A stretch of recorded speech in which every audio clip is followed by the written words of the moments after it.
Norm, I'm sleeping with your wife. You son of a bitch, motherfucker! Huh? You sleep with my fucking wife? You son of a bitch cocksucker! You're my best fucking friend, Adam! God damn you, motherfucker! I'll fucking kill you! You sleep with, that's what you were doing on fucking Friday night, were you, huh?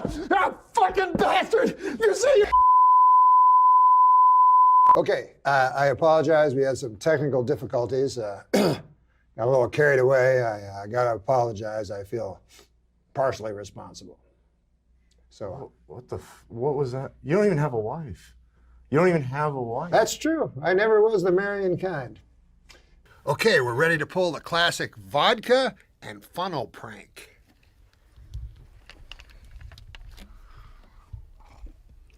Yeah, you swallow that, you fucker. You drink that down. You don't fucking spit that out. Yeah, you like it, you fucker. Drink it. Fucking swallow that fucking.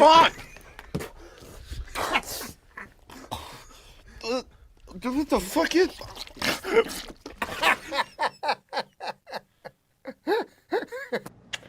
Adam Egot. Yeah. Would you come in, please? What's up? How'd it go? I just wanted to compliment you. Yes, you have a very nice tie. I like your shirt.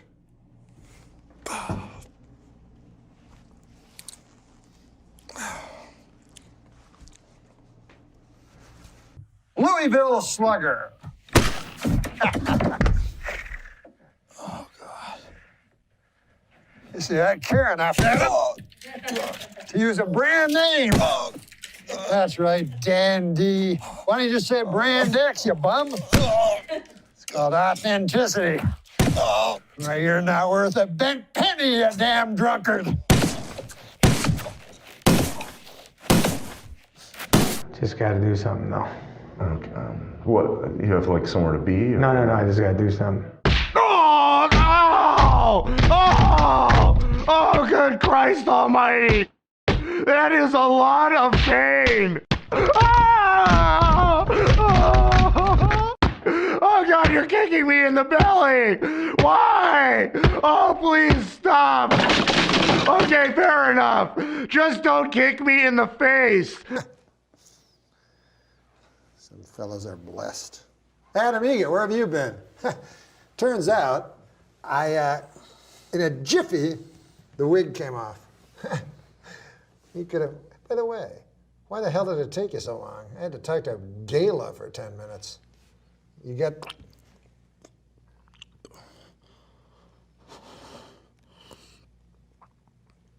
Fucking suck that venom.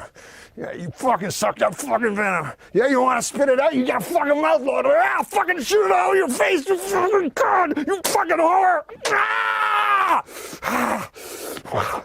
Oh, thanks, dude. I didn't get any of that in my mouth. Yeah, no problem, man. We'll be back with Simon Helber. You fucking sit down.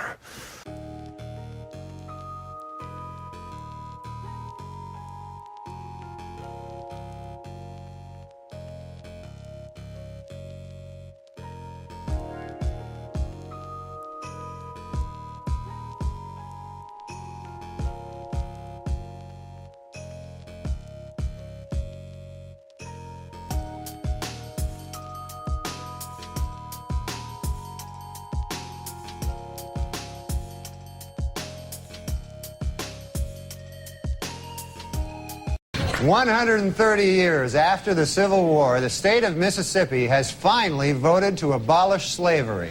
Representatives say they would have liked to have done it sooner, but they were delayed due to some awfully big cotton crops. They had some kind of big cotton thing. All right.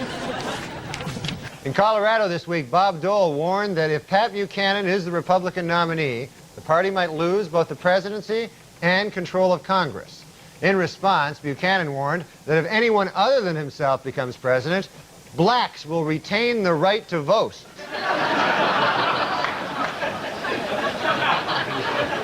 Last night, the epic disaster film Twister opened to big box office and some controversy. The Reverend Jesse Jackson has called for a boycott of the movie, claiming that not enough black people in the film are killed by tornadoes.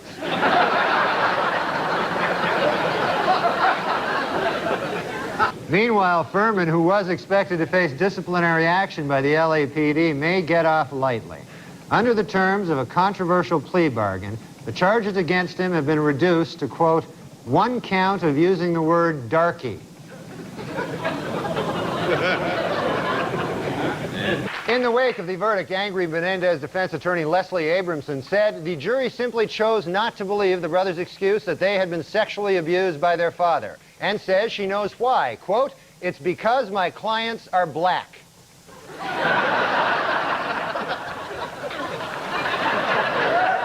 President Clinton was in Austin, Texas last Monday, the day of the Million Man March. The president said in a speech, "I'm here to speak to you today because right now in Washington, D.C., there's like 1 million black guys."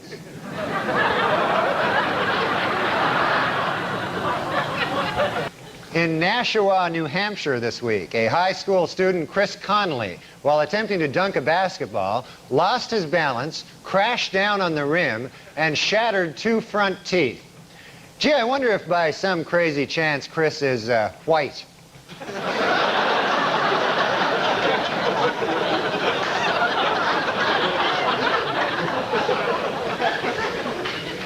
This week, as America marked the 50th anniversary of Jackie Robinson's entry into Major League Baseball, there was a sobering reminder that racial prejudice in sports is not yet a thing of the past. In a shocking move, today, all but one of the 125 playing members of the Professional Golf Association has signed a petition to ban African-American golfers from the tour. And now a correction to a story we ran last week. Prince Charles is actually the one in the middle. So we apologize for that. I don't know why black was black. Black is great. Black is great. Black is fantastic. Right? Yeah, I mean, black is fantastic. Even though, you know, they're not black anymore. But then again, we're not white, right? Right. We're pink like his fucking asshole. Seen it. We're all the colors of Bobby's asshole deep down. It's beautiful. It's beautiful. Roseanne hired me as a stand. You know, I was doing stand-up, and Roseanne said, "Would you like to be on the show and act? You know, you can be Lori's boyfriend." I said, "I can't act." I should have said I could act. Yeah. So anyway, she said, "Well, why don't you be a writer?" But one time in the writing room, she would give jobs to crazy guys sometimes, and she gave a job to African American. I don't know what you call them. I call them African Americans. That's those 2 words that are never heard in the state of Texas, you know. That's a joke, son. I told him. And we're saying African American, and when you say that, it feels uncomfortable, right? To your tongue. No. What are you supposed to say? Well, No, just tell me what you're supposed to say. I definitely would not say the A word. Right. That's what I call it. Yeah. The A-A word. Yeah, African American. Can you do an African American accent? I'll try, yeah. Okay. We'll give you an African American. Your mom is so fat she developed type 2 diabetes and congestive heart failure. Snap! Hey, George, my mother is so fat when she came to Vegas they had to build another hotel. Guy goes, "You got the do-rag?" He goes, "You know, I'm fucking my woman, you know, and I don't want to answer the phone. Oh, shit, it could be a job, and you know."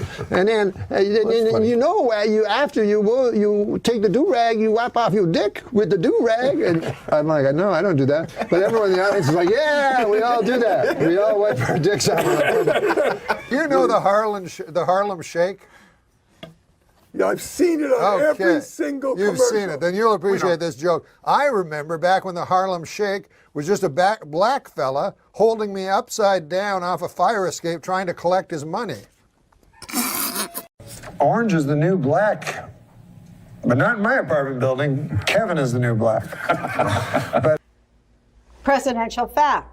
Barack Obama is the first president to ever say the N-word as a term of endearment. yeah, that's not how George Washington used it. No, I don't think it was a term of endearment. No, Today is the 11th birthday of President Obama's youngest daughter, Sasha, or as I like to call her, the uppity one. Oh, goodness gracious. Yeah. Jesus I'm a regular Mozart.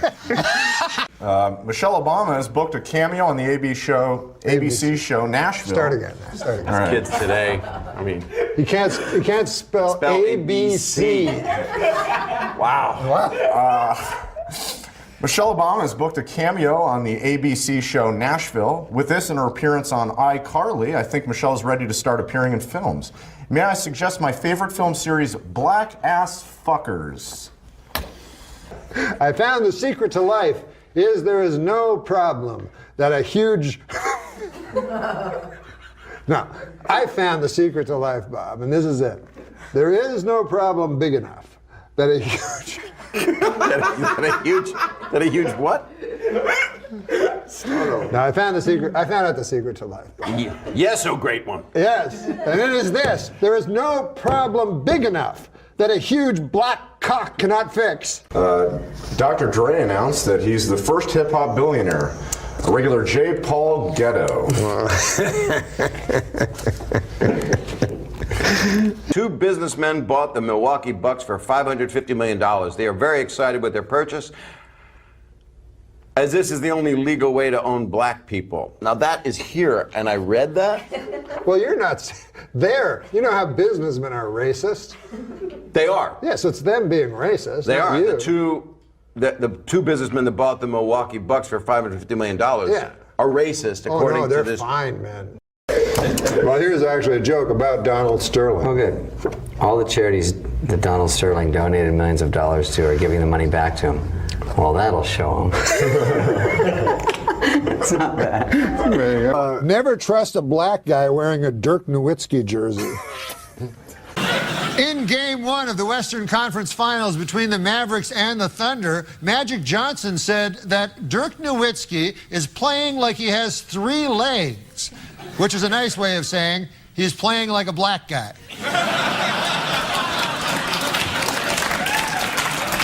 Show Oklahoma City second-round NBA playoffs. Great dunk from Westbrook, though I'd be more impressed if he weren't young and black. Moscow Roy Jones Jr. is down. Boring. If I wanted to see an old black guy get punched in the face, I'd look out my window. Eastern Conference Final in Miami, and LeBron crushes Kyle Korver in transition. Always shocking when a black guy running forward is faster than a white guy running backwards. Usually I pick the bigger, blacker guy. President Obama is a phenomenal player at basketball for a president of the United States. But I think he's just mediocre for a black guy. Hey, what about bringing in Jackie Robinson? Only team with a black guy in it. That's not cheating?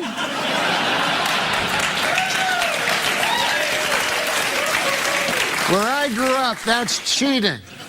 Last week, Indiana Pacer Danny Granger called Joakim Noah of the Chicago Bulls a coward. Now, where I come from, those are fighting words. But I have no idea how the black community views them.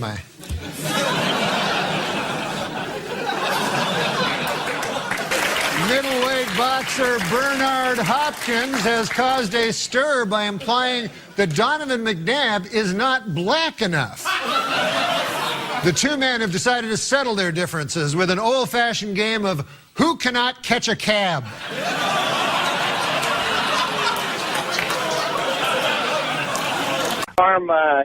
Everybody's bringing up these licenses for illegals and that they need to have them. And my question is, where are they getting the license plates? Obviously, we're letting them register vehicles without licenses. And in this day of car bombs and stuff, I don't know if that's a good idea. Thank you, Dan from Boise. Norm, what's your feeling? Well, I know that the New York Governor Spitzer, I'm trying to get to learn things, but he doesn't want to issue licenses to illegal immigrants, you know, and I don't know how the hell you're going to get a cab in New York City anymore. I mean, it's hard enough, you know, for me especially. As a black man.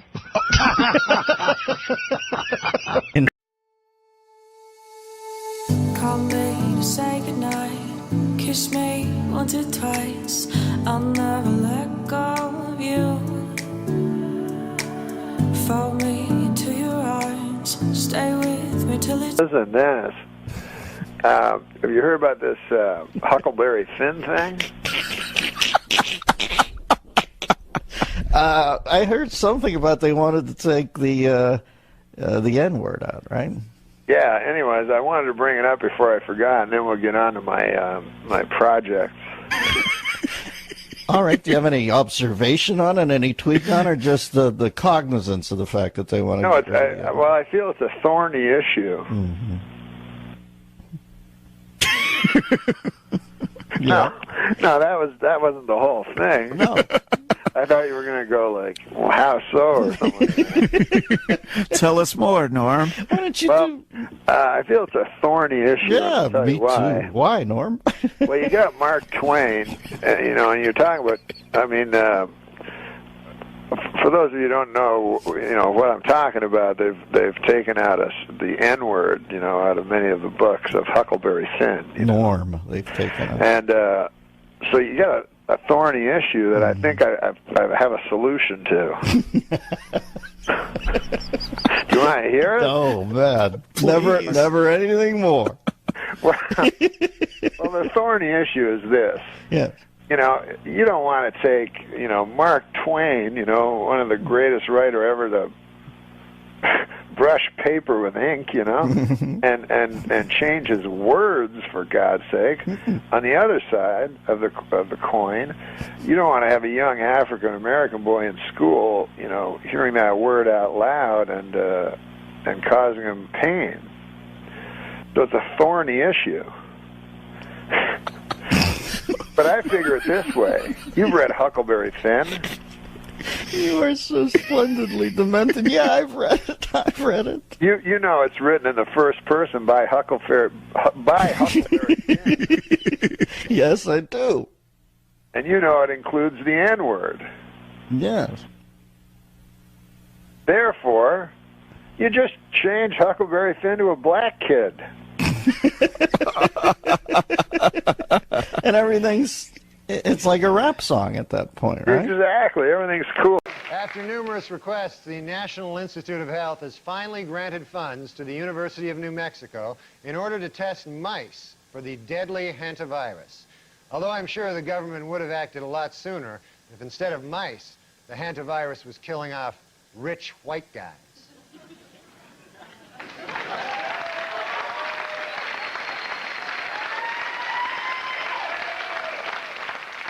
And in Brunswick, Maine, an outbreak of the deadly canine parvovirus has led to the local Humane Society killing many of its dogs. Gee, I wonder if the Humane Society would kill off victims of canine parvo if instead of dogs, they were rich old white guys.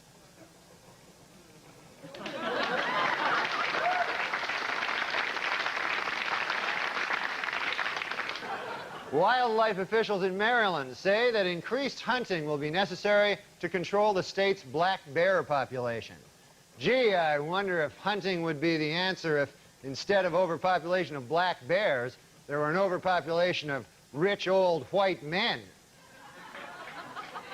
Yeah.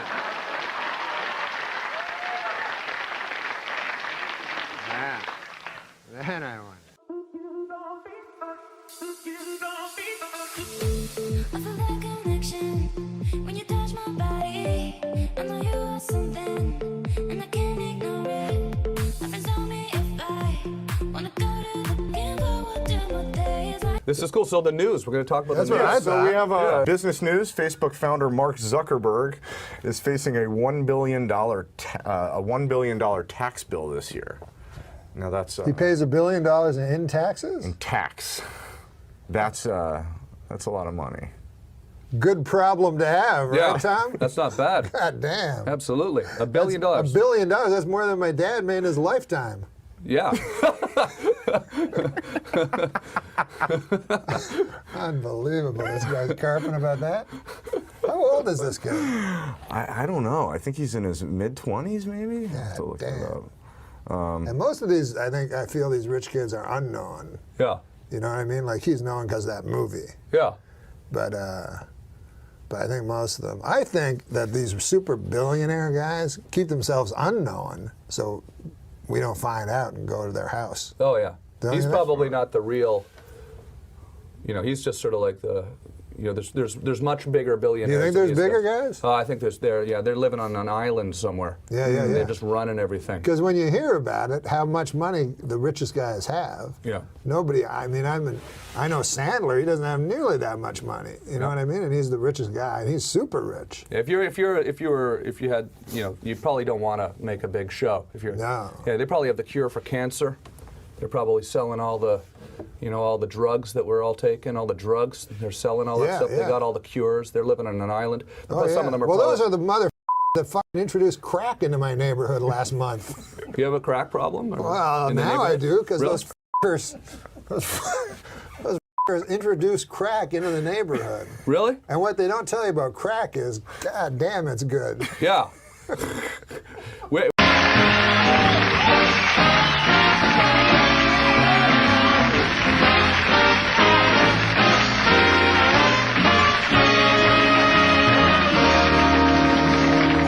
Have a seat there, Rashamba. You look beautiful. You look fantastic. Thank Does that you. hurt what you're wearing right now, or is it's pain? It hurts me. You have What about gifts? Are gifts a good idea? Is that put too much? Gifts are good. Gifts are really, really nice. But I don't like. I dated a guy once. Well, we dated and we broke up. And to get back together, he gave me like this little G-string outfit. You know, like this little. And I was like, wait a minute. That's for you. That's not for me. So stuff like that is not good. Another guy gave me a keychain. I was going to bring it out, but I couldn't get it off of my keys, so I left it in the backstage. But he gave me a keychain. Why didn't you bring out the G-string?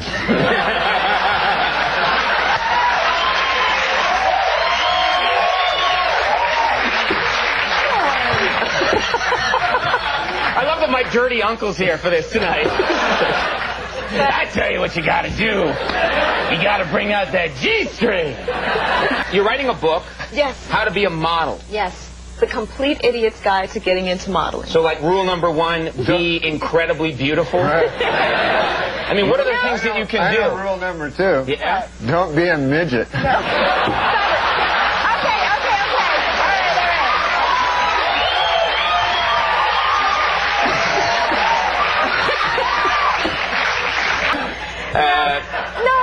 I like guys who appeal to like the, you know. Wait a minute. Why are you looking at yourself while she's here? Because I'm deathly pale. Look, see? That was good. I look like Nosferatu. I love that you're sitting next to Rashamba, who's wearing that, and you're going, I have one question. What is this fascination that guys have with prostitutes? That's all I want to know. Gee, let's think about that. I'll tell you what the fascination is. Go, Norm, go. Instead of going out and spending money on a keychain and a G-string, you spend money on sex. Okay, I'm sorry. I forgot. Anyway. Why you going high? Push me to the side.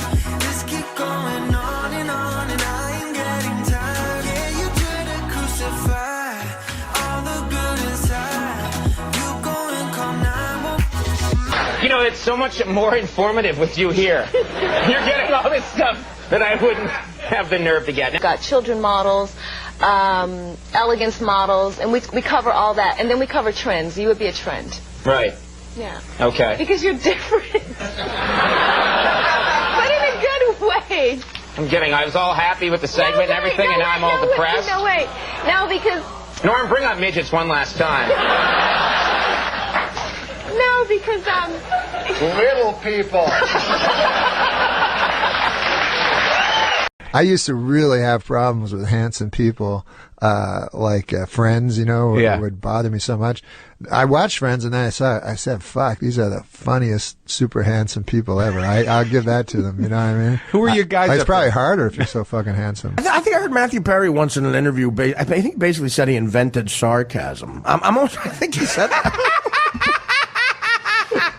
Norm was on Saturday Night Live. Norm tells the best fucking stories about some of those celebrities that went through there. And Matthew Perry had an assistant and said, he said to Norm, Matt wants to do a sketch that he wants you to be in where he talks like he does on Friends. He calls it Matt Speak. And Norm said, what are you talking about? He goes, well, he invented a way of talking, the way he talks on Friends, Matt Speak. And he showed him a clip, and Norm said, are you talking about sarcasm? Matthew Perry called sarcasm, he renamed it Matt Speak. Hilarious. And Norm goes, you're talking about sarcasm? What about the black odd couple, Gil? They should have just said to him, oh, that was really good. I think one of the younger writers said, I think Matthew Perry's a genius. And I think that's what it was. And Norm said, is he good at math or something?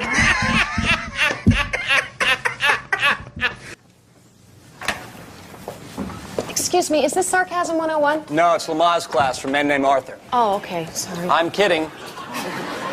It is Sarcasm 101. Be more gullible. Take any seat you want. Thanks. Except that one. I'm kidding. Sit down. It's really hard to tell. Thank you. Oh, in class, whoever parked in my space, thank you. I enjoyed the walk. You're welcome. Yeah, there's nothing like an hour in the rain. Oh, wait. Oh, I get it. You're saying that because you don't want him to park in your spot. Very good. You win the trip to Jamaica. Hey, wait a minute. You didn't say there's a prize. Wow, could you be any stupider? Okay, last week's assignment was how you would describe the food in England. Jane. Oh, the food is so good there. Kevin. When my dad eats, he sounds like a pig. No, that couldn't be more wrong. And just so you know, Kevin, I don't like it when you say things. My dad's from England. See, I see your mouth moving and I hear all these sounds, but it's just like coming out like, woo, woo, woo, woo, woo, my dad. Okay, quick pop quiz for everybody, okay?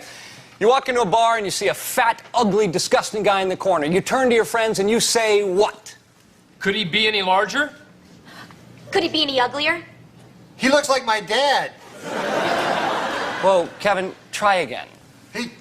He looks a great deal like my dad.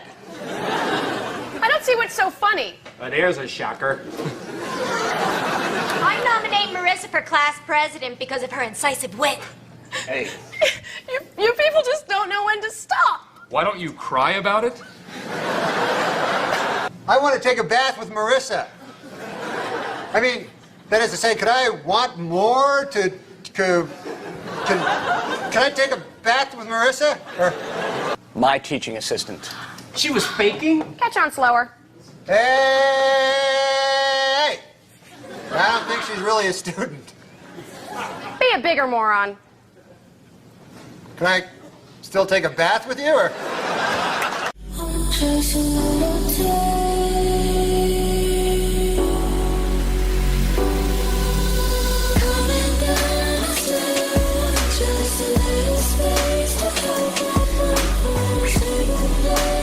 Another Norm joke, but he sort of, again, that area pisses him off as much as it does us. He was at an SNL after party. This, to me, was put perfectly. I'm not going to say the comic's name because, I don't know, permission from Norm. But anyway, Harvey Weinstein was holding court. He was talking about, he had seen that scene of alternative comedy, and he had seen somebody that everybody, was kind of, at that moment, was the king of that. That's all.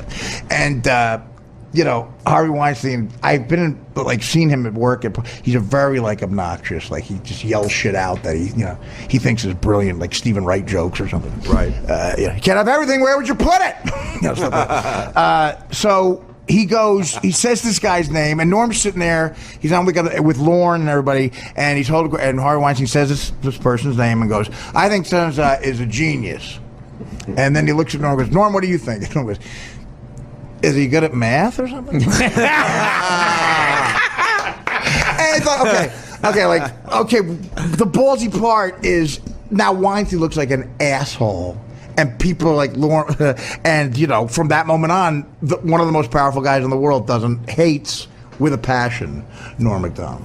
If you don't pay me now, I'm gonna take this swizzle stick, and I'll be shoving that right up your pee hole. So that was 1150, right? Right. Yeah, you know how a top spins? Yeah, I know how a Well, in top spins. Australia, a top spins the opposite way of a top in America. It's not funny. By the way, I saw that film that you recommended me that you called a fantasy, Showa.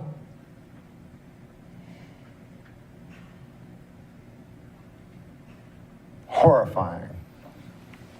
You make it a habit to hang out with Dax Shepard. No. But yet you also know you're good friends with Professor Irwin Corey. And what does it do to you? Causes diabetes.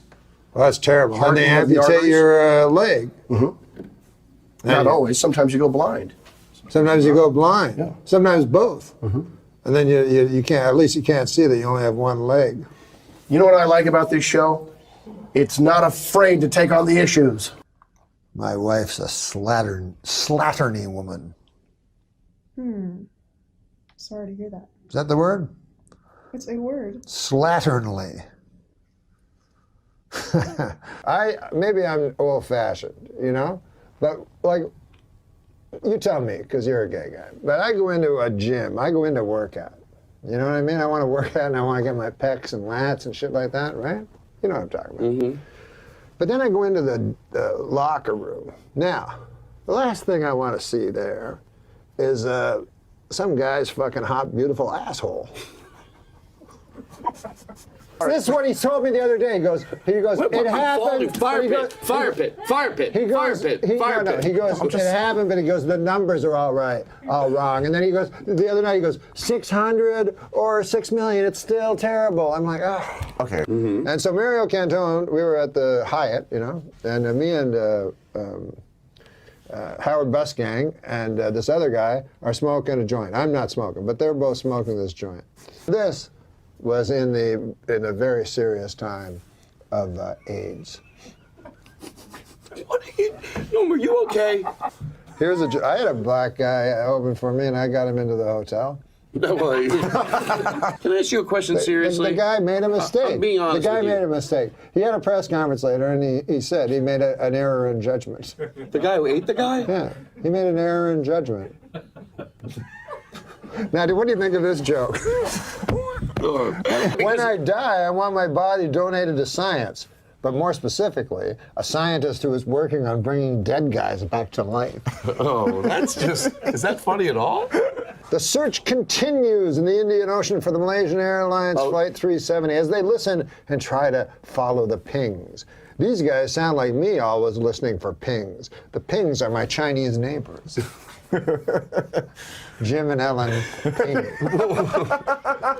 Jim, the other day, very nice guy, Jim Ping, Oh, they really do exist. What is this thing you're doing with your face? Oh, it's... Do you have allergies? No, I'm not used to these glasses, but he was very nice. So you think that's going to help? And he lent me... is that the face I'm making? Well, one time I thought you were joking around. You were looking at me like, get a close-up. I hope you had a close-up. Roll it in now if you didn't show it sounds before. like this guy's jimping to... Let me his abacus I want to do yesterday. this. Jesus! Oh, come on, that's not a Chinese guy. I wasn't saying it was. That was kind of What are you, racist. Mickey Rooney? Hey, come on. I know he's dead, Have a but little Mickey Rooney respect. did a very racist thing like you just did in a movie called Breakfast at Tiffany's by the wonderful Truman Capote. I wasn't doing anything racist, and you know it. But go ahead.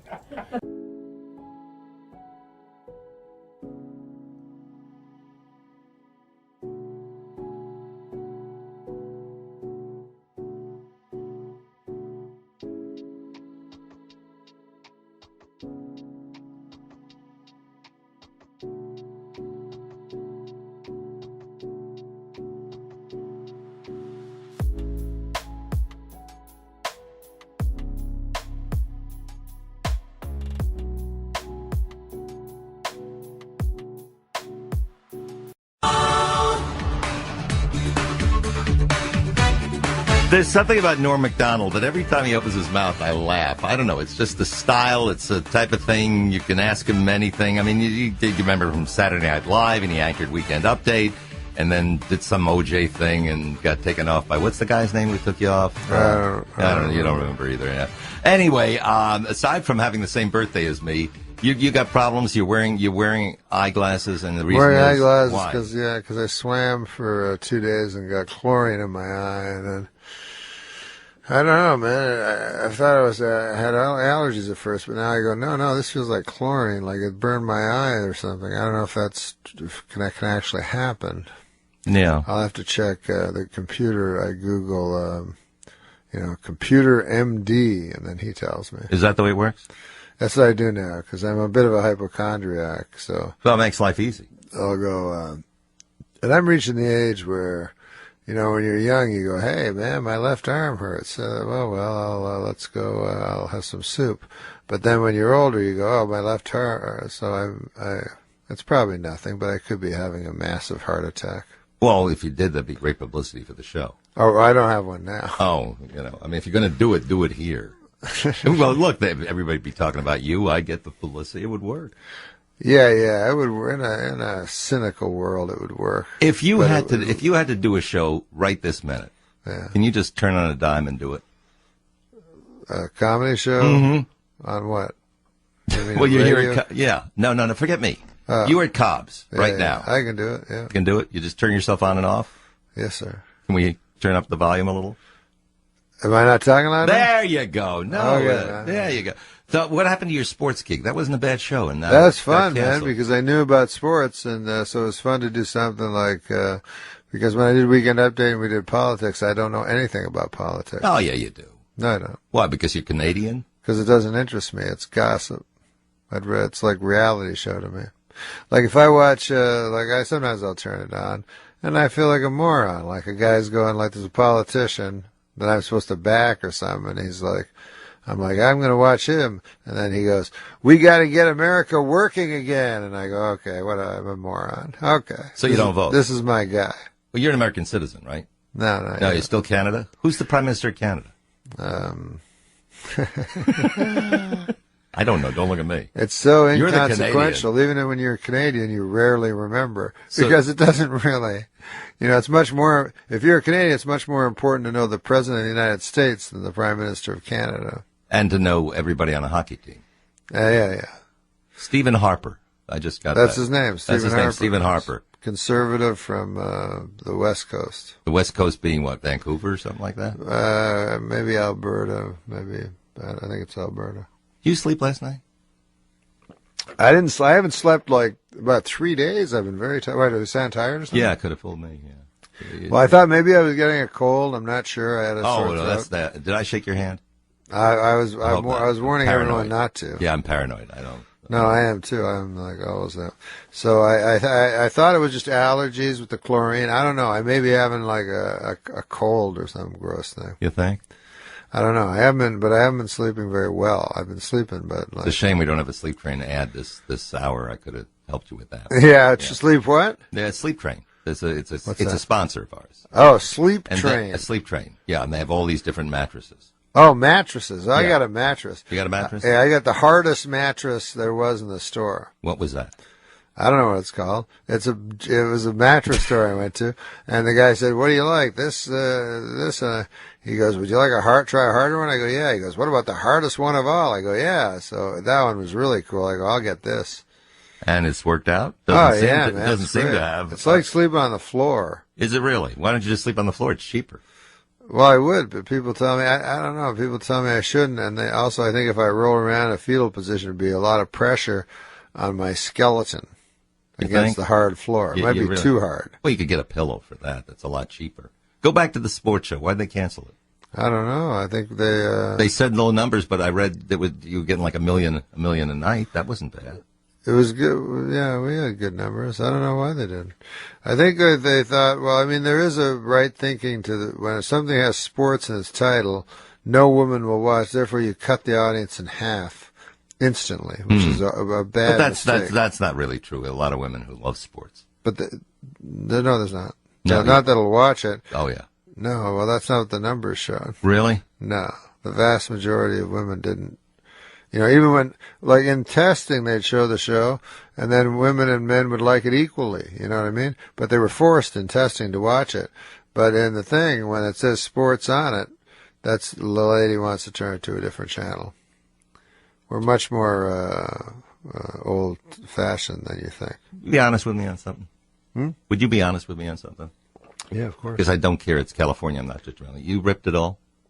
Ripped? Mm-hmm. You mean steroids? No.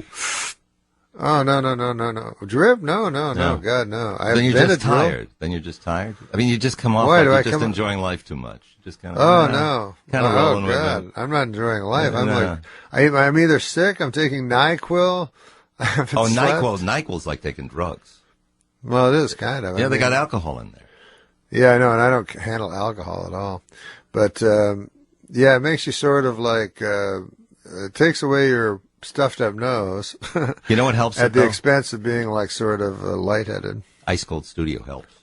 It is ice cold in the See? studio. Trying to help. I said I should have because I just came from L.A. where it was deadly It's hot. like 100 degrees there. Yeah, it was insane. So, Well, this is our heat wave. It's going to be like 86. Lloyd said 86 today in the that's city. gonna be cold. That is going to be very cold. That's cold. Yeah. No, 86 is. I'm down by the water, so it Oh. should be cold there. I can imagine doing this. Also, I think my voice is real low, like because I'm so nasal for my thing. That's what I think. That's why you think I'm ripped because I realize I'm so nasal. I'm kind of slurring, and I gotta get more energy. But the energy will be very false because I'm so breathless. Would you rather be doing the show or would you rather be me having to do the interview? 808-0810 if you want to have fun That's with the Norm. eternal question. Ain't it ever? 808-0810, Ron Owens, KGO. It's great values week at Safeway. That means great prices and amazing products. Don't miss our... One time I remember I was a little kid, I was like 8 years old, and I was behind my garage. I was sneaking a cigarette back there, and my dad caught me. I'll never forget it. And he grabbed me, and he hauled me in, and I thought I was in for the strapping of my life, you know? What he did is he pulled out this giant cigar. Must have been half the size of my arm, this big cigar. Stuck it in my mouth, lit it up, made me smoke it all the way through, right to the end. That's when I started smoking cigars real heavy. That, of course, is Norm MacDonald. Now, how would you did you hear yourself just now? Yeah. You think you sound the same? No, I don't sound anything like that. That was when I was like young, and I was like, when I did my act, I was like in dead fear. So like my voice would like go octaves up. You know what I mean? In fear of what? People not liking it? I don't know. No, I didn't really care if people liked it. I think when I have this thing where if I'm afraid if I go on stage, I'll have a big heart attack and croak, and then I always think that. You do? Yeah. Again, it'd be good publicity for the club. I mean, you're going to be where? You're going to be over at Cobb's this week. Cobb's, right? yeah. Yeah, we good. Help them out a little bit. Nothing wrong with that. Yeah. No, I have nothing against being a martyr. All right. For comedy, for free speech. I'm gonna need help on this. 808-0810. Folks, you help interview him. Okay? Let's have fun. Rachel, San Jose, start it off. Good morning. Hi, good morning, Ron. I just wanted to tell you, Norm, that I've loved you for so long, and I really love the roast you did for Bob Saget. That was just some of the funniest comedy I think I've ever seen. Oh, you're sweet. Saget's a friend. I like him. Saget's a good guy. Where was the roast on, Rachel? I never saw it. I think it was Comedy Central, and Really? it was so great. If you could play a clip of it, I don't know if you can, but I can't, but Chris Hernandez can. he was roasting the roast. It was just so funny. All right. Do you remember any of it, Norm? Yeah. Yep. What do you remember? I did a roast of Bob Saget, and why? You have a clip of it? No, we will get one. Oh, he said there was a clip. I think we're gonna go. Where are you going with this? No, I was just wondering if there was a clip. All right, no. No, I instead of just me explaining it. But it was supposed to be, these roasts, you're supposed to like insult people and be real dirty and stuff Right. like that. So instead of doing that, I got a book that my dad gave me when I was a little boy. It was called like 101 Insults to Tell People at a Retirement Party. So I got all my jokes out of that book. You did, huh? Yeah, and then and none of them were dirty at all. They were like, I'm going to give it one more shot. How'd you get the Saturday Night Live gig? If you were you were the guy that was afraid and your voice would rise, how'd you get the gig?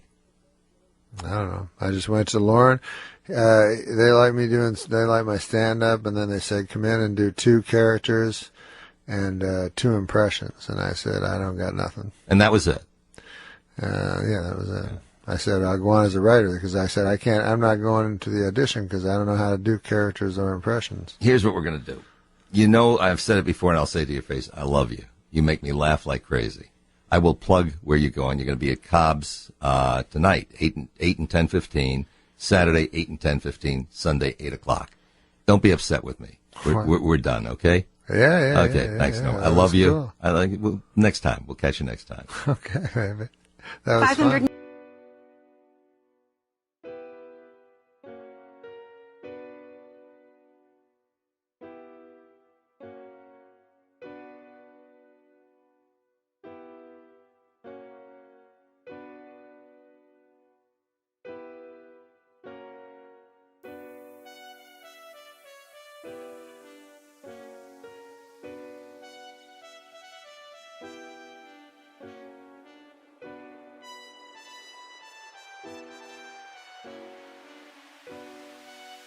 Look who's here.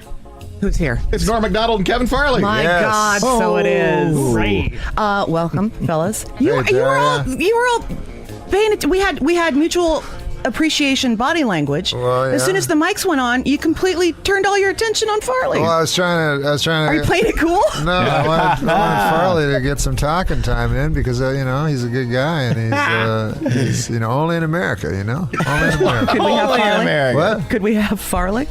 Yeah. Only in America? Only in America. Right. Spoken by a Canadian. Only in America. Chris Farley's brother Kevin. Oh, I thought you were going to call me Chris again. No. Which would have been horrible.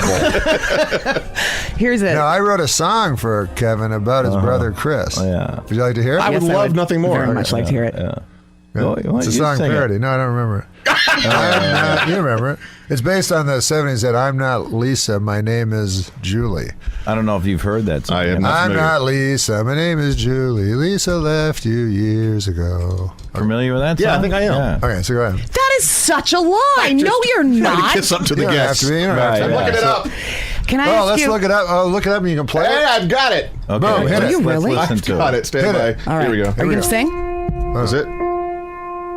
Very slow. Yeah, I don't know if that's the beginning of it. Yeah. Well, we usually play them It probably start is. to Norm. finish. in about 2 minutes in. I can't fast forward. No, that's okay. This is good radio. Yeah, we can talk over this. This will be like a music bed to our conversation. Yeah. Sure. I think it goes right into it, so I can just Do a little it does. dialogue. Dub Just be it, like, right. hey, You'll Norm, dub what's it up? as they What's say up, it? Kevin? yeah. Oh, that's an interesting concept. He may overlay it. He may overlay the words of the song with his parody. Sweet. Okay. It's just never been done.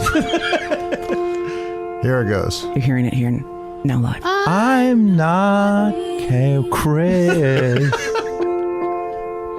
My name is Kevin. Chris was funny. I am not. Wow. That's terrible. Norm. I wrote it down. What do you mean it's terrible? In the first person, it's even sadder. Oh, wow. Can we ask you a question about sort of stand-up life in general pretty good, that we've never had? Great. We got to do it with the overlay. I don't think we actually need to say ask overlay. anything. We don't need to say a word. When you come to a different town doing a stand-up tour, are there certain things that... What are you looking at? I'm looking at you. Eyes. It looks like it looks like you're looking at a contact that's slightly off center. You know the trick where if you don't want to look in a person's eyes, you look at a spot right in the middle I of don't the know forehead. that trick, no. No? What a terrible trick. Why would you look at a person's eyes? That's an interesting part of You it. do that, I think. When you come to a different town, is there someone from the club always that picks you up at the airport and then ferries you around Yes, town? well, no, it doesn't ferry me around town. They just drive me to the hotel and drop me off and say, "See you in 4 days, buddy." Is that what happens, or do they try to sometimes befriend you and show you the local sites? No, usually it's an old fella, 70 or 75, and he'll drive me from the airport. He'll drop me off. He'll go, "You're on your own for 4 days now, pal." And I'll go, okay. You don't have to say it like that. And he goes, "Hey, you going to stiff me like the last guy?" And I go, "No, what? Who was the last guy? Some fella." I know him. I go, "All right, I'll pay you money. I'll pay you extra for what he didn't." I always overtip like crazy. You know, like Like I'll go. I don't know what to tip. So like I pull out a 20, and I'm not gonna go like, can you give me 15? Because the guy sees I have other 20s. I'm like, especially a homeless guy. I just pray to God I don't pull 100 out somehow. I'm like, oh what? Wait. I have 100 and a 1. I wonder what you're getting. And I'm keeping, a homeless dude. I don't think there's ever been a moment in any interview in 15 years in radio that I lost control so immediately. Quickly. Yeah. I don't think we ever had control. No, it's kind of a groovy feeling. It's it's what I imagine a sensory deprivation tank must be like. Back to you, to Norm Just let it go. Back Just let to it you, go. When was the moment that you, as like a young Norm, sort of discovered that stand-up comedy was a thing that could be done as a job, and maybe was a job that you could do? I don't know. When I was in, sorry. See, that's a hard question. When I was in grade 4, I got a laugh in math class. Okay. Oh, that's a tough audience. Because they said the teacher said there's this theory. It's called the reflexive theory of mathematics. But anyways, he didn't tell us the name of the theory. He wanted us to guess, and he said this theory is if x equals y, then y equals x. And he goes, what would be a good name for that theory? And then I said, the pointless theory? And then I got a huge laugh. And that was it. Yeah. Some people start in the Groundlings, Second City. Some people just pipe up with the pointless theory in 4th grade. In math class. Oh my God. How about you, Kevin? Kevin. I don't know. I farted once and the class laughed. No, I don't know. I have no idea. You're from a funny family. You're from a family where a lot of people, was there a lot of competition for attention? Was there a lot of love, a lot of fighting, like sort of set the tone for what the Farley house growing up in was like? It was all that. Yeah. We had a very sick household. No, I think it was competition. Yeah, we have 4 guys in our house. Any sisters? And it was, we have 1 sister, yeah. Wow. Barb. And Barb's funny. Barb's probably the funniest one. But she's a nursery school teacher, and she'll send me texts like, but she'll come up to people and be so like... she made a good career decision. She's funnier than Chris Farley. Yeah. She decided to go into that line of work. High-paying industry. Yeah. But she'll go up to people and be like, I'm Chris Farley's sister! And be like, all right, Bob, that's enough. That's enough. Settle down. And be like, yeah, okay. Norm, you're shaking your Starbucks cup as though you wish you had more coffee. Do you want the rest of mine? Well, I drink a lot of cream in mine, so I don't I have a lot of cream. Hers is more like pudding. I bet this is sweeter than anything that you... Oh, I don't drink sugar, though. You don't, oh, well, you're out of luck. Thanks, though. Thanks, okay. That was I tried. kind of you. You're That was welcome. kind of you. Thank you for not being afraid of germs. Can we talk about SNL a little bit? Sure, whatever you want to talk about. Okay, this is something that... I'll talk about it. And I've interviewed you before. I know you have. You do? Yeah. Did you talk about it this morning? Did I talk about you interviewing me? Yeah. No, what do you mean? Because I think you had an interview with my old radio partner. Yeah, no, he wasn't, but yes, close. He was in the other room. This is so surreal. Okay, where was I even going? Oh, no, this was the question. I wanted it to be a serious interview with you when I talked to you before, but it turned out being kind of weird. And this is the question that I wanted to ask you. Because it was a very metaphysical conversation. No, it wasn't. You don't remember it all. He has no idea. I was just joking. I remember it completely, yes. The question I wanted to ask you was, there was a specific episode of, like, you should know, and your brother actually also, Kevin, were of the cast that was SNL to me. Like, there's the people that go through the history of the show. There's a moment in your life when that's the cast that you relate to the most. You're at the perfect age, and you were part of that for me. I remember you were doing Update, and I think that John Lovitz was sitting next to you, and he was doing some sort of... You two are like 5 inches apart. Right that now, must be uncomfortable. No, our knees are touching. Wow. And he's got that piercing stare. John Lovitz was sitting next to you. It is murderous. It's not not unsettling. murderous. No, I think it's I don't know what it is. Is I don't it know. ravening? It's ravening. I'm not sure that's a word. It's positively ravening. Okay, no, I'm serious about this. All right, we're back. Whoa, Kevin. Whoa. Kevin. What? That's not a funny topic. Oh, sorry. I guess it is to Derry, huh? This is nervous laughter, I assure you. All right. Maybe I went overboard. John Lovitz is sitting next to you, and he's in some sort of John disguise. Lovitz was not in. I was never in the cast with John Lovitz. Okay, then it couldn't have been him. No. But the point that I remember was that you, at the end of Update, took out your earpiece and tossed it down on the desk and stood up and walked off screen before the camera cut. Oh, I do that a lot. I took off my mic and just went left. Yeah. This was a particular moment, though, and then you also didn't appear in the goodbye waves. I never appear in the goodbyes ever. I don't know if you're lying to me or not. No, I'm true. Is that true? You know that? I would never be in the. Why? Because I didn't because people would phone and go, the show sucked and everything. I felt like an idiot. Like, you go, hey, and like you're in one sketch for 5 seconds or something. And also, my job was done after Update. I'd just go and get some soup somewhere. But I always feel like an idiot, like standing there. Thank you. Like nobody cares at all in the audience. They're just waiting to go home. That's one of my favorite parts of the show. I'm always curious who's talking. What do you mean? Oh, it is fun. No, you're right. To whom. I watch that and I see people talking. Yeah, like who are the friends? Who don't like? Oh, they're mad at that one. Yeah, like they'll talk to the guy in the band and stuff. Yeah. But, See, I always imagined that was completely fake, and it was like doing the theater thing where you pretend to be talking and you're saying peas and carrots, and smiling. Here's and a smiling. funny Saturday Night Live was right after 9/11. Oh God, I'm nervous. This is are you honestly? Yes. This is right after 9. I was gone. Sweat. I was gone from Saturday Night Live, but it was right after 9/11, and so they had it was the first show back from Saturday Night Live after 9/11, and so anyways, Drew Barrymore again. Was Drew Barrymore? Yeah. Mm-hmm. That's a good memory. Yeah, so they had the mayor came out, I guess. Yeah, the mayor came out, but they had on stage the firemen, on the start of the show, and they were all just haunted looking, and they had Paul Simon sing The Boxer while they panned across these people that had been to hell and back, these firefighters. So then at the end of it was also the first show of the season, so they had new cast members. So then at the end of the show,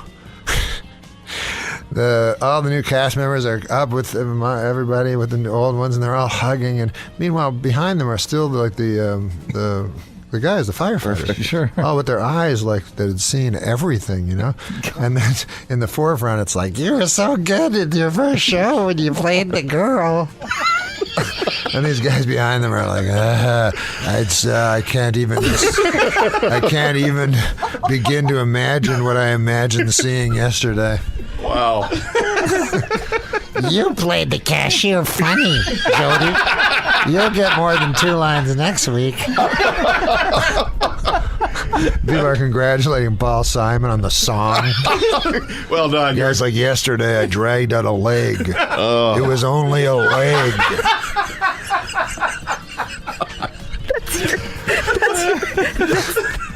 That's your favorite memory. I wasn't there. It was my favorite memory watching the show. Oh, God. We gotta take a break. All I'm right. not even kidding. Norm MacDonald, Kevin Farley, Helium Comedy Club tonight. Back. No, we're not done. We're not done. There's the Tomorrow, boys are staying. Saturday. Oh my Tickets at God. heliumcomedy.com. We're coming right back. 105.1 The Buzz. The Afternoon Buzz. With Daria, Mitch, and Ted.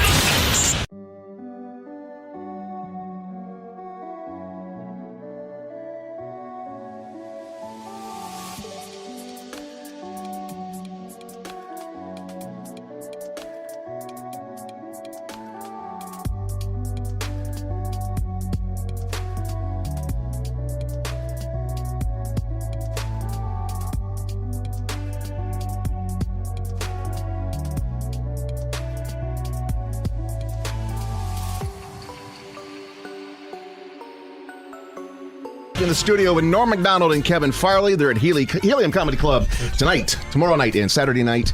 Tickets at 888-64-FUNNY or heliumcomedy.com. How long have you two known each other? Oh, geez, Normie. We've known each other since I did a movie called Dirty Work that Kevin Farley was in.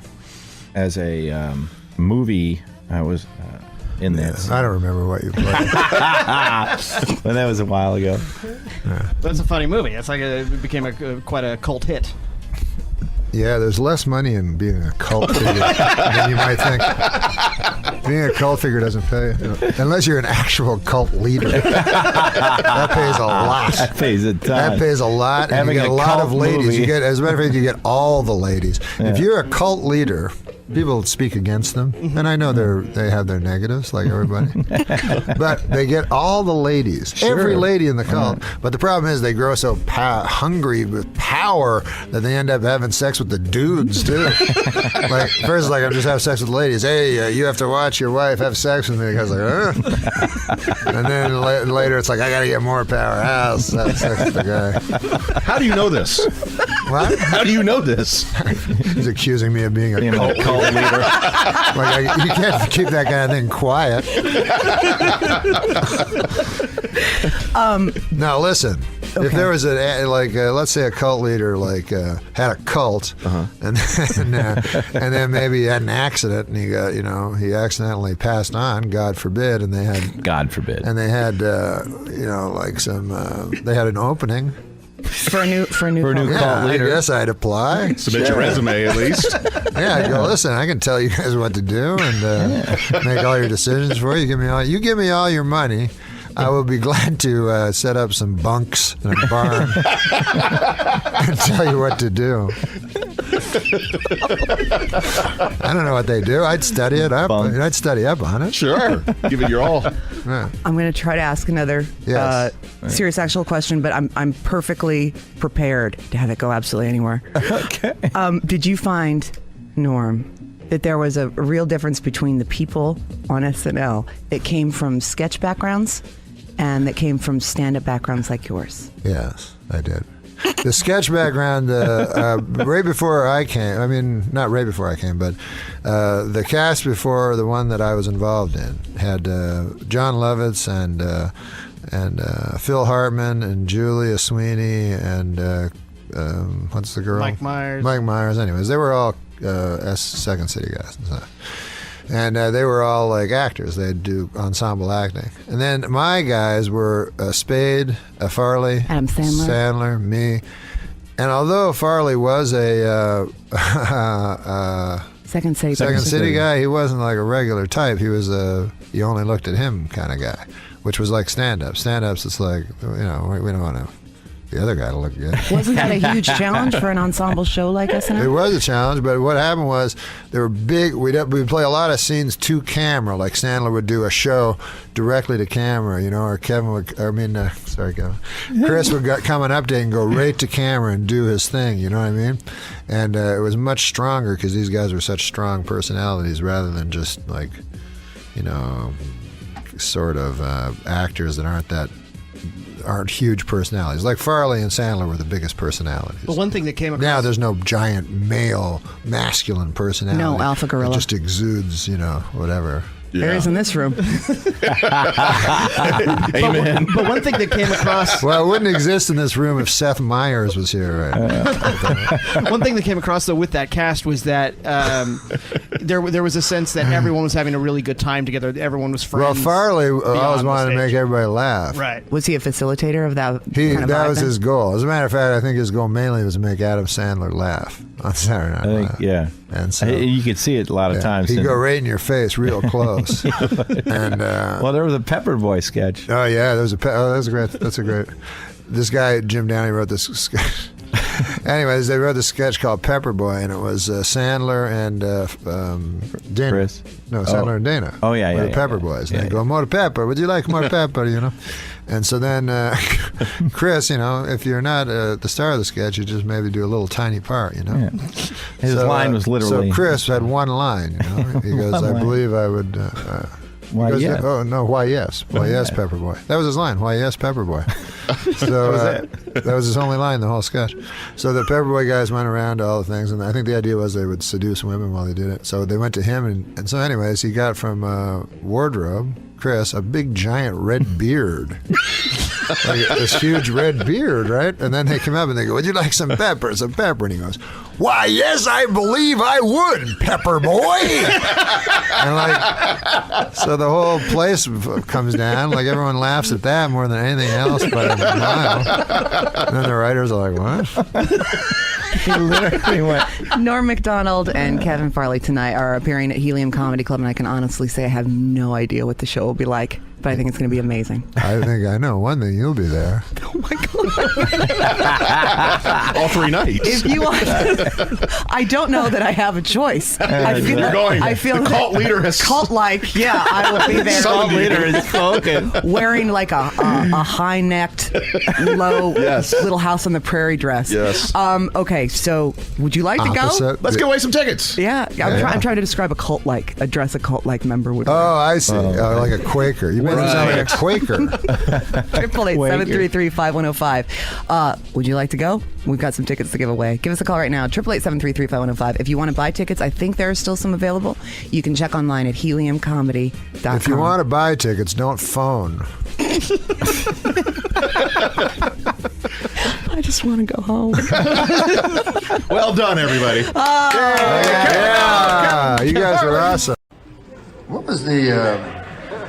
I think about that unconscious, subconscious thing, because I remember my buddy one time, he's in psychology, he went to college, this guy, and I love milk, right? So we were eating a meal one time, and so I take a drink of milk, and my friend goes, you know why you're drinking that milk, right, Norm? And I say to him, it's not because I like milk, I know that. Because I know this guy, you know. So he goes, no, it's not. He goes, the reason you're drinking that milk is because you miss sucking on your mother's breast. I'm like, ah. Now you guys don't know my mother. But she's wonderful. Like, she's a saint. You know how people, say their mothers are saints? My mother is actually a saint. So, I mean, she hasn't performed 2 miracles, right? I guess she's not actually a saint, but she's much more saint-like than your fucking mother. That's what I'm saying. But there was a generation, like my mother's 85, there was a generation of women that you all know. Maybe it was your mother, maybe it was your grandmother. But they lived at a time, and I support you, me too, you too. More than anything, because, for the young girls, it's going to be fantastic. But no one like my mother will ever exist again. And it's just this generation of women that were so, selfless. And, my mother would be, the type of woman, at dinner time, everyone's eating, and she's in the kitchen. And everybody have a second, are you sure? And then, oh, but the turnips. And wanted to make sure everybody got, and then she would, whatever was left, she would make a little plate for herself, And that's what my mother was like. Still is like. She lives right beside me. Her eyes shine love. I've never heard her say a phrase that had any irony flecked in, She just, and so happy, Like she'll come back to the grocery store, she'll go, Norm, the funniest thing happened in the store. I say, what happened, Mom? She says, there was a woman buying pineapple. It was $1.69 last week, and this week it was $1.19. I'm like, that's not a story, old bag. What the fuck? A story has to. I don't say that, but I would trade places with my mother in a second, because all she knows is love. How to love people. That's hard, man. That's hard. Anyways, I forgot why you brought that up. Oh, I remember. I don't want to suck her tits.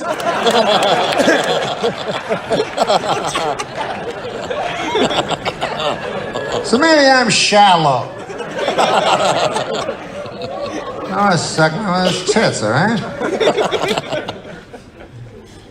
So anyways, I'm having this discussion with this guy at the fucking restaurant, and now, after he tells me this, the milk is still there. And what the fuck am I gonna do? Guzzle it? Milk, I can't just leave it there. It was the worst. Whatever. Oh, and then it came time to order our entrees. You know what this guy gets? 2 meatballs and a banana. I'm like, hey! Wait, it wasn't even on the menu. Like he had to.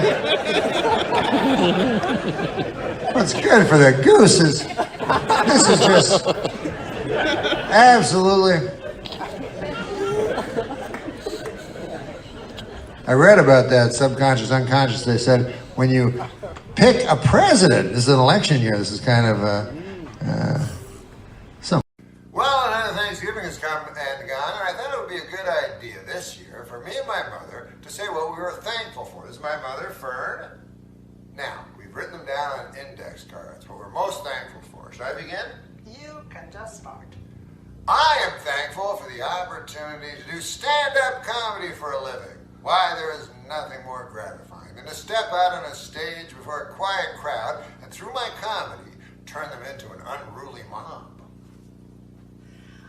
I am thankful for the brave man who pulled me from a burning building last week and sadly perished. In the process, I'll never forget him. I don't remember his name, but I think he had a mustache. I am thankful for women, the greatest creatures on earth, because without women, there would be no cookies. I am thankful for the kindly ladies who live across the country and leave pies on their windowsills. So an old chunk of coal like me have a bite to eat from time to time. I am thankful for the troops, except for that one guy. I am thankful for all of my grandchildren, especially the ones I like.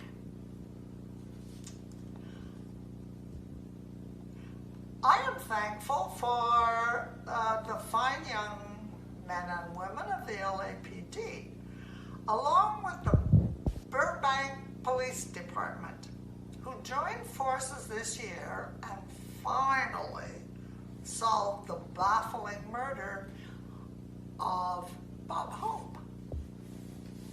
And finally, I am thankful for friends without which it would be a cold and dark place.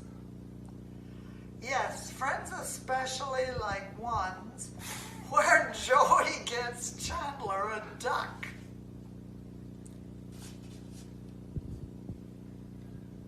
The end.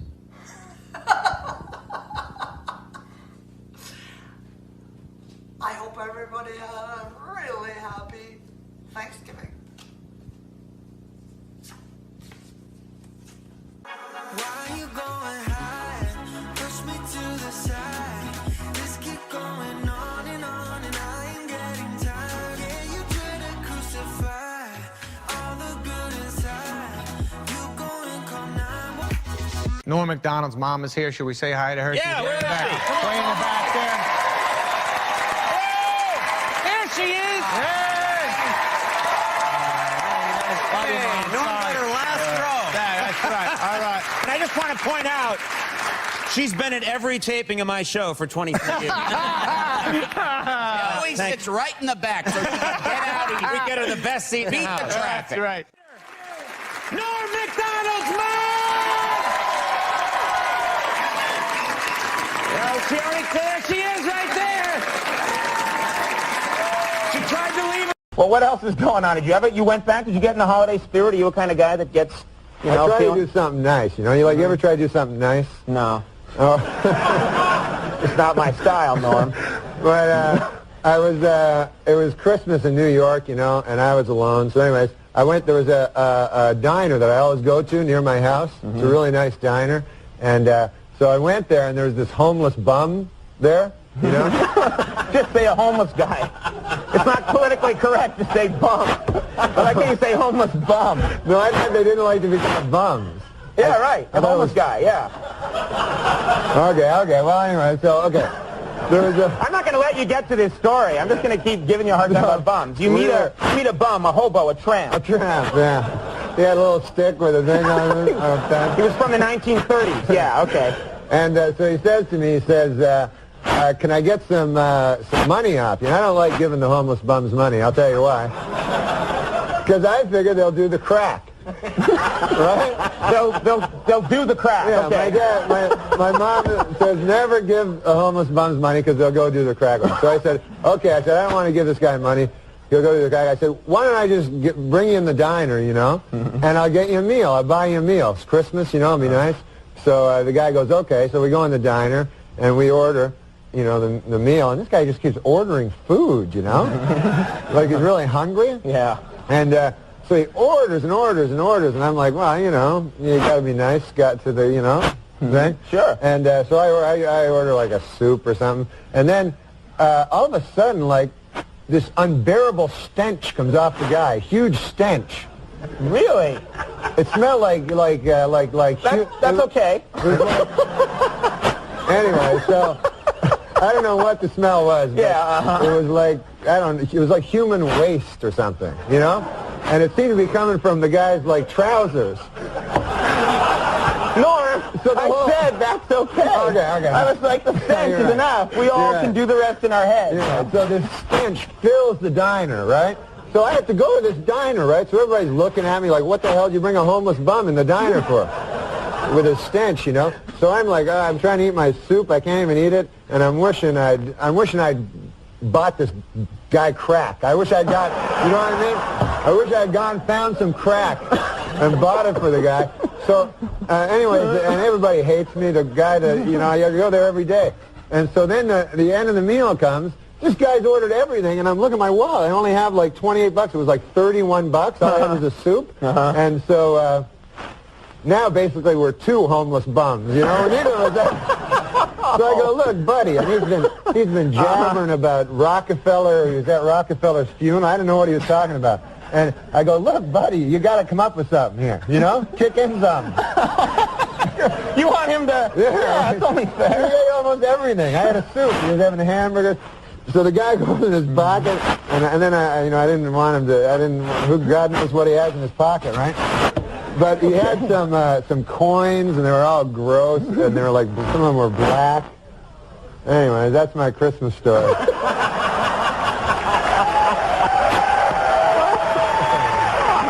Man! Wow! What a yarn You're a regular Garrison Keeler over here. And some of the coins were black. Good night, ladies and gentlemen. And you close the book and kiss your child good night. That's a nice story.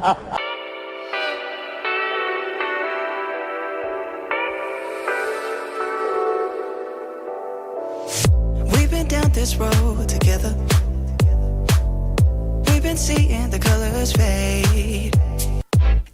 I took a homeless guy, said, I'm going to take you to this diner that I always go to. So I go there with him, you know, into this diner, sit down to get me a meal. Good God, if the guy, the unbearable stench of urine starts coming off this guy. So nobody wants that in a restaurant. You don't want that. So I'm like, all right. Everybody's like trying to eat, you know. So the guy orders his food, and I'm trying to talk to him. He starts telling me about how, this is his idea of a conversation, this guy. Starts telling me about how Governor Rockefeller is poisoning the pigeons right in the city. So I tell this guy, I go, what are you, retarded? I said, Governor Rockefeller, I said, the governor of this state is Pataki, Governor Pataki. He says, no, you know, he talked weird. He was like, the pigeon. He says, the pigeons are the cleanest animal you ever seen. I go, I'm not arguing with you, buddy, but I'm telling you, the governor's name is Pataki. That's unbelievable. He's crazy. Turned out he wasn't retarded. He was, you know, woo. Some of you may have heard I had an amazing week last week when I got married.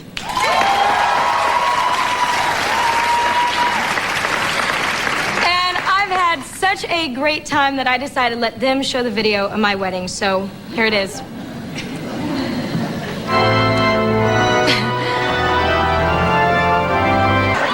Deal was cash. Here I am talking about the caterer. He did a really wonderful job. 6 months ago. Well, I never said cash. The deal was cash.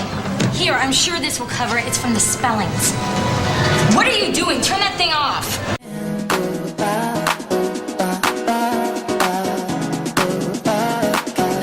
To our senses.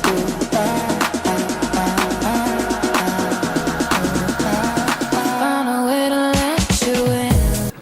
Probably no institution in this country is as burdened with the problems as the American prison system. Here to update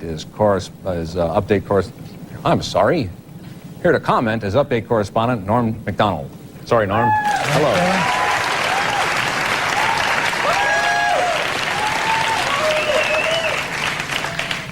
Thank you. You know, I've always been afraid of going to prison, and I was thinking about it the other day, and I realized that what scares me most about going to prison isn't the loss of freedom or the stigma or even the separation from family. For me, the scariest thing about going to prison is, it's the anal rape.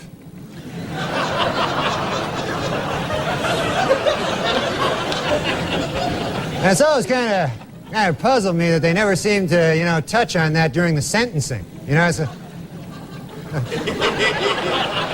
the worst part of the whole deal, and the judge doesn't even mention it.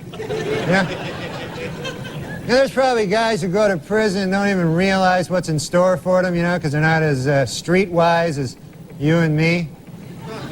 Can you imagine that? You're sent to prison, the first night there, there's the anal rape thing there, the next day you see the guy in a prison cafeteria there, you go, hey, buddy, hey, I got a bone to pick with you, pal, hey. Let me tell you something, you were way out of line last night, way out of line. It's ridiculous. How'd you like if I did something like that to you, huh? How would that be? No, you wouldn't like that too much, would you? No. Let me just say, that was one of the most selfish, inconsiderate things I've ever been involved with. What were you thinking? Or were you even thinking? I mean, what's got into you? I turn my back on you for a second, you pull a stunt like that? It's ridiculous. And another thing, don't be telling Johnson I'm your bitch. I'm not your bitch. That's crazy. I'm not even gay. I tried to tell you that last night, but you wouldn't listen. No, you wouldn't listen, would you? I have a good mind to go to the warden about this. It's crazy. And you know what hurts the most, pal? You know what? I trusted you. That's what hurts the most. Well, actually, the anal rape hurt the most, but trusting you is second. A distant second, I'll tell you that. Anyway, I'm so angry I can't even talk to you right now. I'll just leave you with this. You got a lot of growing up to do, pal. A lot of growing up, I'll tell you that. Anyway, that's what scares me most about going to prison. Back to you, Kevin. Thanks, Ron. How you feel? 2 months later, we still haven't found Malaysia Airlines Flight 370. This looks like the work of Joran Vandersloot. Remember that character? Yes. No. You don't remember him? He's one who allegedly. There are over 10,000 missing person cases in America. I hope I'm not telling tales out of school, but I think the answer to where these missing people is very clear. Joran Vandersloot. You don't remember that guy? He killed Natalie Portman. No, it was Natalie Holloway. Natalie Holloway. Did you have anything to do with that case? No, I'm kidding. I came to the store the other day, and Pauly Shore's interviewing an assistant, and I'm like, this guy looks fucking familiar. Yeah. And Pauly's like, yeah, dude, remember that Johan Vandersloot? No way. A younger brother looked just like him. Yeah? He didn't hire him, but... Wow. That wasn't that great of a story. Javier's got stiff competition, though. Hal Holbrook, Into the Wild. Holbrook? Good. How dare you? What? Hal Holbrook? He's a distinguished actor. He died in '89. He's still alive. He's very He's much not alive. working anymore. He got pistol whipped in Hancock Park where he lived. Really? Yeah, him and his wife, Dixie Carter. Yeah. They got apparently Hancock Park is right on the border of a dangerous area. Yeah, that's the area where I used to live. Oh, it is? So it's a dangerous area, Koreatown. Well, she actually lived in the dangerous These weren't area. Koreans, I'll tell you that broke into his house. They broke in. Yeah, they broke into his house, held him hostage, him and Delta Burke, and pistol whipped him. Wait a minute, it wasn't Delta Burke, it was Dixie. No, I mean Dixie Carter. They were both designing women, so I see where Norm's coming from. Yeah, Dixie Carter. Meshack Taylor ran in at the last minute and saved the day with a fruity vest. Annie Potts was very upset about the whole thing. And by the way, if those of you who aren't from this area, you know, pistol whipped in Hancock Park sounds like some threat a cop's going to make to you when he's going to toss you in the hole with the gay guys. Listen, Brewster, you keep this up and you'll be pistol whipped in Hancock Park, all right? I'll hear your screams coming down the hall. Oh, you won't sit for a week, my brother, when you pistol whipped in Hancock Park. Yeah, Hancock Park is... Sounds like something Joran Vandersloot might do. It does. That's the most evil name in a while. Except, yeah, it is evil, isn't it? Especially when Patrick says it. Somebody, by the way, like when you hear Johan Vandersloot call the chick he dragged out to the ocean because she passed out from booze on the sand a slut or a bitch, it makes me want to pull his parents aside and go, look, Missy, come over here, drop your underpants. I'm going to need to take this Duraflame log and wedge it into you so that you can never procreate again. You guys are officially the worst parents on the planet. Like, and they'll be like, what about the inner city kids that shoot at the chicks behind the counter at the Korean market? Yeah, but they want money. Right. Your son does it for sport. The Vandersloots had to have been pretty bad parents. I don't know. I think he just made it all up because, to me, the frightening guy was Patrick. Which one? Patrick was the guy that talked to Joran and got He was the guy who answered the phone. Yeah. Hey, why don't you be Johan and I'll be Patrick, right? Because the phone call came at like 1 a.m. Patrick's just sitting around watching a little YouTube and blowing a spleef. Hello? Oh, we're playing a game? Yeah. It's called improv.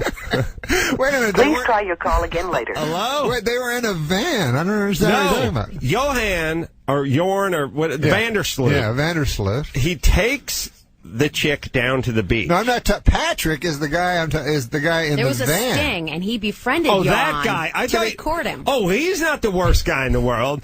The worst guy in the world is the guy who answered the phone because he walked to a payphone. Yeah, that helped him out, you mean? And he was like, hey, it's 12:45 at night, and this high schooler's passed out on the beach. I need your help, buddy. Okay, All right, you want to do that? Okay. So you be Vandersloot. I'll be the guy. Wait, I thought I was... Yeah, you're Vandersloot. But earlier you were Vandersloot. No, you were No, you call me. Okay, I'll be Vandersloot. Yeah, now you're at a payphone outside of Marriott. The chick is just falling asleep on the beach. Yeah. And I'm just hanging out watching TV. Yeah. All right. What's your name again? Dory. He's got a weird name, like Dory. Yeah. Right. I let it ring a little bit because I don't want you to think I'm desperate. Plus, it's late. I shouldn't even be up. One more time. Hello? Dowry, is this you? Hey, Vandersloot, what's happening? Hey, listen, buddy, I'm in some trouble, man. What's up? I'm calling you from a payphone. I realize it's year 2006. What, do you need to borrow some money or something?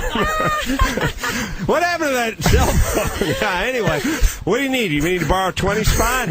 Now, this is the thing, man. What'd you do, vomit on your shirt or something? You need a new shirt? No, I met a hot lady. All right. Yeah, down at the casino. Uh-huh. And I brought her to a remote section of the beach. You know how I work. Right. I know your M.O. Yeah. What, do you need, a condom or a roofie or something? No, I already have those. I've already used those. Oh, okay. The thing is, I mean, this girl wanted it bad. Yeah, cool. You know what do you need, a about? towel or something? Nah, that's not it. You remember that boat you had? What do you need, some water-soluble lube? No. Yeah, it's I know. over with. It was a hot. Okay. Yeah, awesome. Yeah, I got a boat. What of it? I was wondering if I could borrow it for a while. Why? What do you want me to do with the boat? Well, she may be dead or in a coma. Right. And I was thinking we throw her in the chuck. Oh, so we toss her in the boat? And what? Like drive her to a hospital? No. What about the ocean? The bottom of the ocean. Floating hospital? Davy Jones' locker? Davy Jones' locker. No, wow, you're a 20-year-old guy who knows that reference? but yet no cell phone.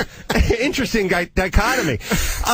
So let me get this straight. You met a chick at Carlos and Pepe's. Yeah, she was hot. I did a Jello shot off her belly. You did a Jello shot. You dropped a digit on her on the beach, and now you want me to drag her into the ocean and throw her in because she's passed out? Yeah, but I don't want to go. I don't want to go with you. Is it cool if I don't go with you? So hold on a second, because a minute ago I was watching the Honeymooners and enjoying a Zima. Now you want me to get up, pop on the Hirachis, head down to the beach? Yeah. Are you going to help me load her onto the boat? No, I got to get home. Okay, so let me just digest this for a second. She may or may not be dead. She will be, though. Okay, but as of now, she may still have a pulse. Yeah, I can't tell. Okay, so you want me to swing by, but you won't be there, and then I should grab her and drag her across the sand, and then toss her onto my boat, and then drag her a couple kilometers off the shore, and then dump her in the ocean, and then go back home, and you're going to be where? And what you do with her before that's up to you. None of your beeswax. Yeah, between two consenting adults, I don't care. I think they call it a perk in the business. But, all right, and you're going to be doing what while I do this? Oh, I'm going to be going home. They got a honeymooners marathon. Okay, so you're not going to help me roll the corpse into my boat or anything? I don't got that kind of time, man. Okay. I'm a little spent. All right, buddy. So which lifeguard station would she be at? She's just by the payphone. Okay. She's by the payphone? She's under a mangrove tree. Oh, there's none of them in Aruba. I'll go to the one place where there's a mangrove tree. Awesome. All right, buddy. But hey, listen. Next time we go out to breakfast, you're buying. This has been a wonderful reenactment.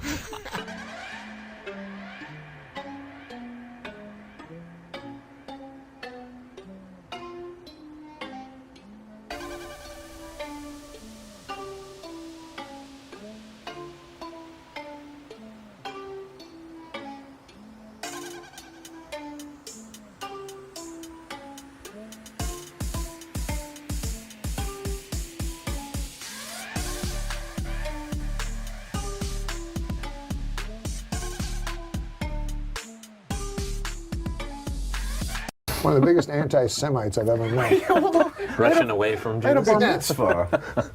What? I had a bar mitzvah, Norm. Yeah. You did? Yeah. Wait, are you Jewish? Yes. Get the fuck out of here. No, I'm kidding. I love the Jewish people. He's Jewish. Are you Jewish? Yeah. Okay, then you'll get it. Oh, okay. Okay. Half Jewish. No, I'm full. Full Jewish. Full Jewish. All right, then. But you're young, so you might not get it. Maybe. Okay, so here's the joke. Holocaust denier. Awesome. I'm not going to hold that against you. Norm, I'm sleeping with your wife. You son of a bitch, motherfucker! Huh? You sleep with my fucking wife? You son of a bitch, cocksucker! You're my best fucking friend, Adam! God damn you, motherfucker! I'll fucking kill you! You sleep with, that's what you were doing on fucking Friday night, were you, huh? You fucking bastard! You see you... Okay, I apologize. We had some technical difficulties. Got a little carried away. I got to apologize. I feel partially responsible. So what was that? You don't even have a wife. You don't even have a wife. That's true. I never was the marrying kind.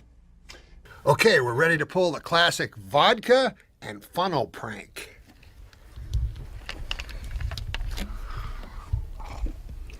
Yeah, you swallow that, you fucker. You drink that down. You don't fucking spit that out. Yeah, you like it, you fucker. Drink it. Fucking swallow that fucking...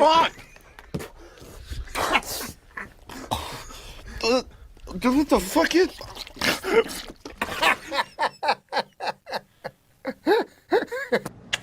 Adam Egat. Yeah. Would you come in, please? What's up? How'd it go? I just wanted to compliment you. Yes, you have a very nice tie. I like your shirt.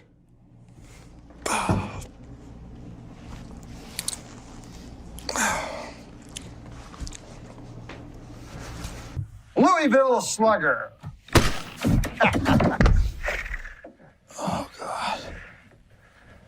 See, I care enough to use a brand name. That's right, Dandy.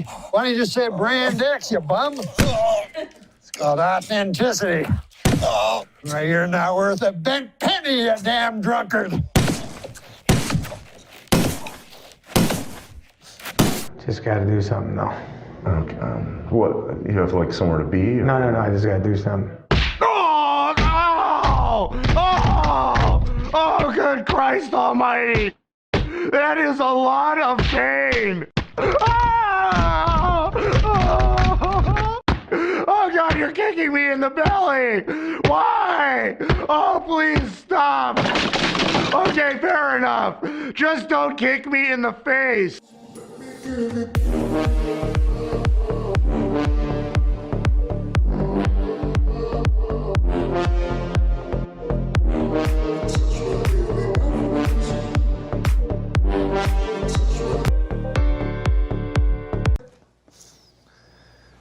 Some fellas are blessed. Adam Egan, where have you been? Turns out, in a jiffy, the wig came off. He could have, by the way, why the hell did it take you so long? I had to talk to Gayla for 10 minutes. You get...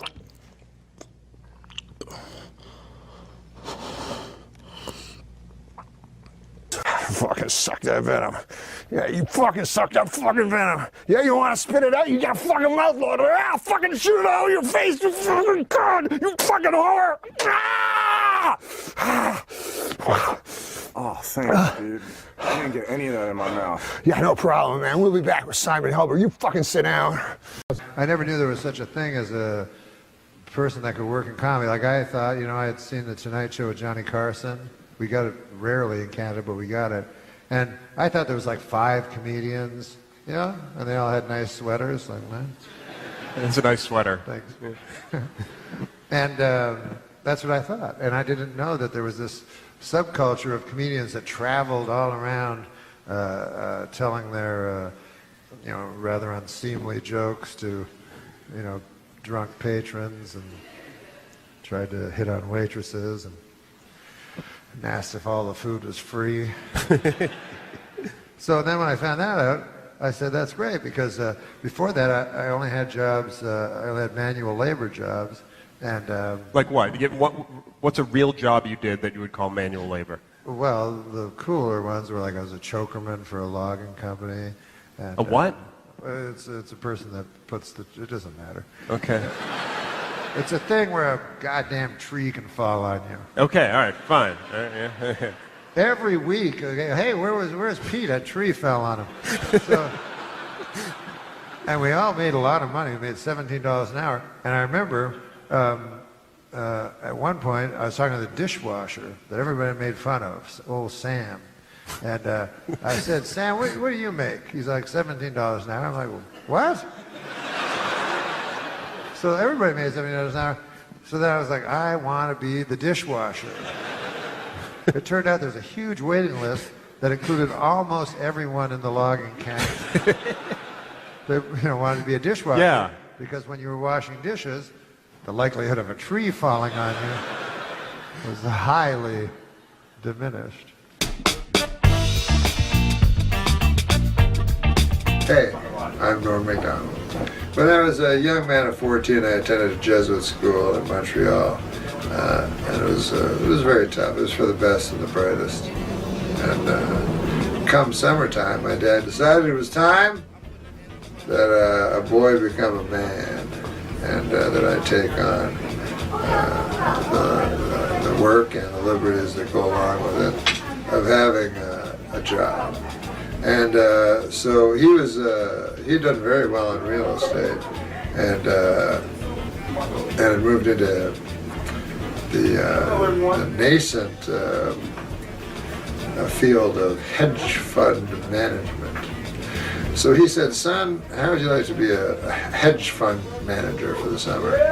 And I didn't really want, I wanted to play with my friends and so forth, but I said, yeah, sure, why not? So I became a hedge fund manager. It was the summer for me in school was 3 months. And in that 3 months, I made $280,000 for the firm.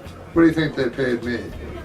$190,000. I did all the work and made, barely 60% of the money. But it taught me a valuable lesson that the people who control the money are the ones that make the money, not the people that are down in the trenches of Lipscomb, McDonald, and Levine. That truly make them. It taught me a very valuable life lesson. Thank you.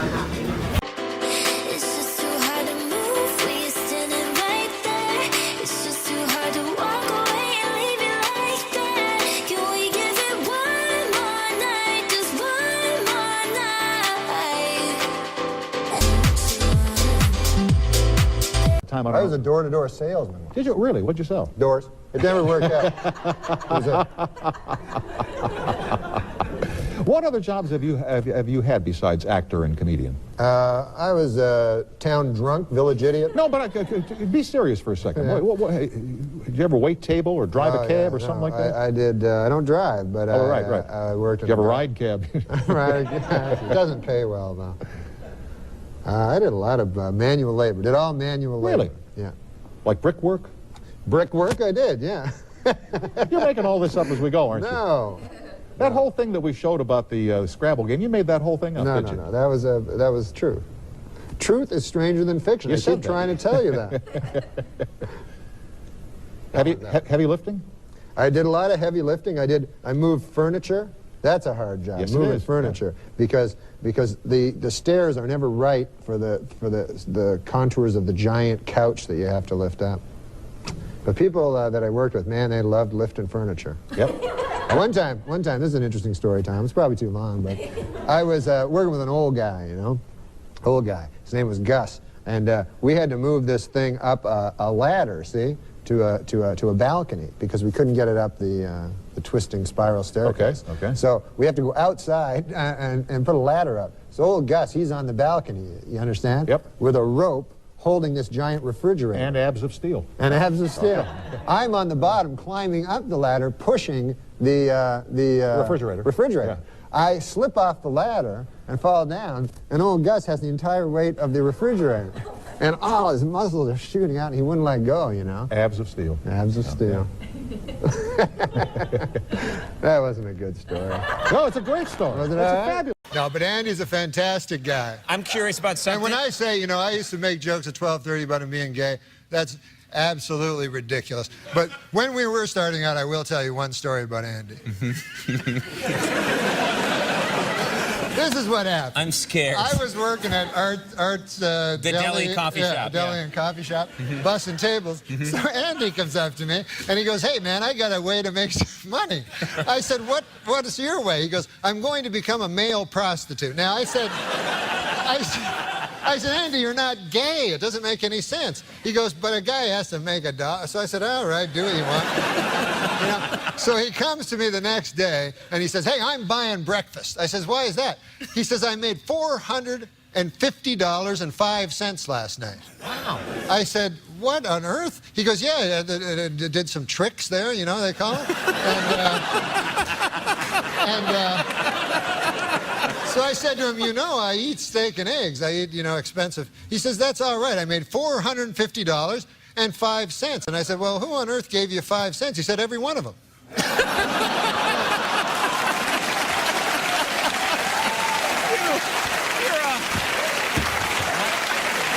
Good God, you're a horse's ass.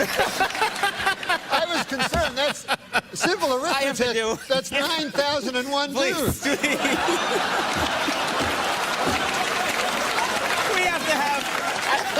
I will take a break. He says he's mature, and I think it's because he's telling my grandfather's jokes.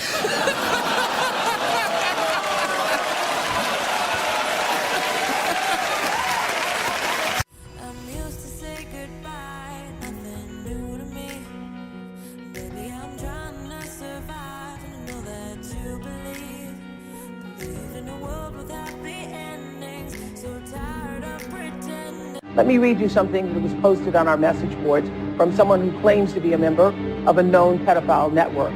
It said this: he doesn't forgive, he does not forget, his group has over 9,000 penises, and they're all raping children. I was concerned. That's simple arithmetic. That's 9,001 dudes.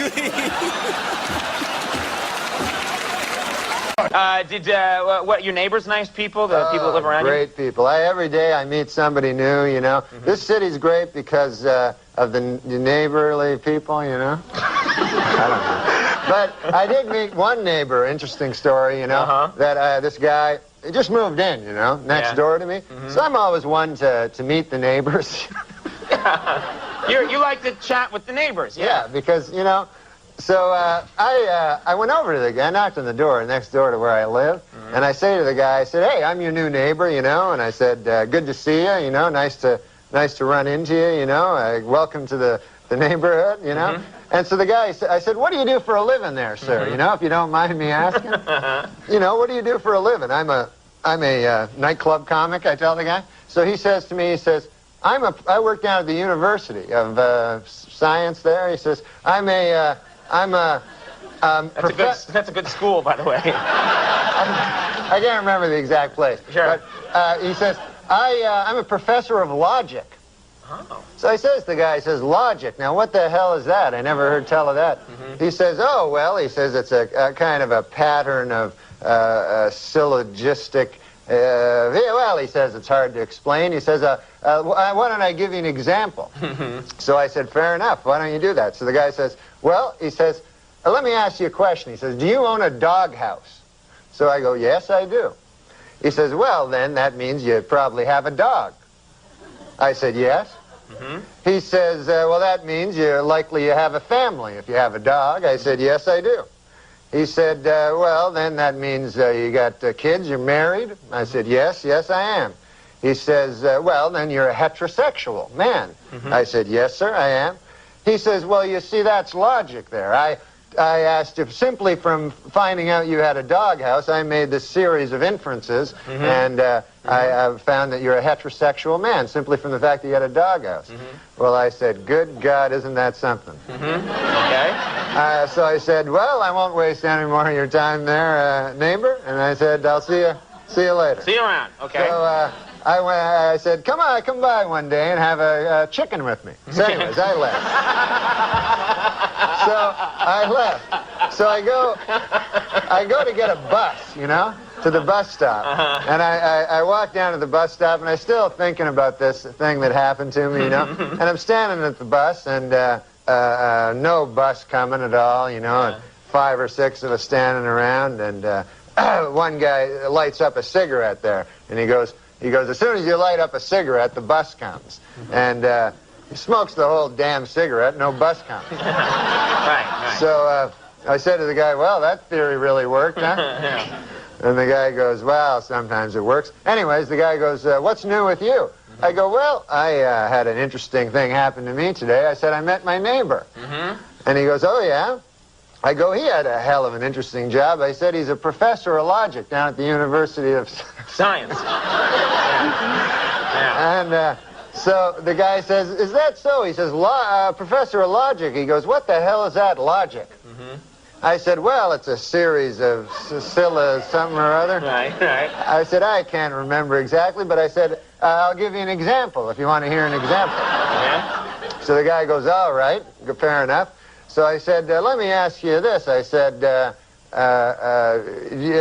me ask you a question. Do you own a doghouse? And the guy goes, no, I don't own a doghouse. So the guy says, oh, yeah, you're one of them gays.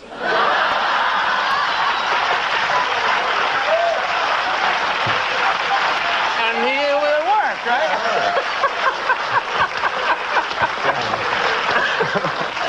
What great stuff you can learn at that University of Science there. And then the guy, get this. Get this. There's more? This gay guy invites me to have a chicken at his place. That's some kind of euphemism. Watch out. I know it's time to close my eyes to old and open up to new friends. heart in Berlin, where the tables turning. See, Right, fellas were talking. Once in here, Murphy, in a pub, and a fella walked in a lovely suit. He said, "Look at that suit that fella's got on. I bet that's worth a lot of money. I bet he's an accountant or something like that." No. He said he's probably an agent. Look at that suit, that's lovely. Well, a fella went in for a piss. Some of these Irish fellas went in with him. He said, "We were just admiring your suit." He said, "You must have a very, very good job. What do you do?" He said, "I'm a doctor of logic." He said, "What the fuck's that?" He said, "I'll explain it." He said, "Have you got a goldfish?" "I have." He said, "Is it in a bowl or in a pond in the garden?" "No, in a pond in the garden. There's 6 of them." He said, "My logic now tells me, if you've got a pond, you must have a fairly big garden." He said, "I have. I've got a very big garden indeed." He said, "Right. Now my logic tells me, if you've got a big garden, you've probably got a very big house. 3, 4 bedroom?" He said, "I've got a 4-bedroom house." He said, "Now, my logic now tells me, if you have got a 4-bedroom house, you've probably got maybe 4 or 5 children?" He said, "I've got 5 children." He said, "My logic now tells me, if you've got 5 children, your sex life is very good." He said, "It's the best. The best." He said, "Now, my logic now tells me, if your sex life is good, you don't masturbate." "No, don't wank at all." He said, "So now you see that's logic. From a goldfish, I found out that you don't wank." He said, "That's fucking marvellous." Out he went and sat with his mate. He said, "What does he do?" He said, "He's a doctor of logic." He said, "What's that?" He said, "I'll fucking explain it." He said, "Have you got a goldfish?" He said, "No." He said, "You're a wanker." Now, this is good.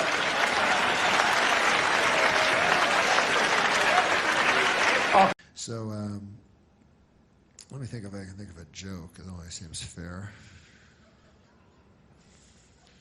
Jeez, I don't know a lot of jokes.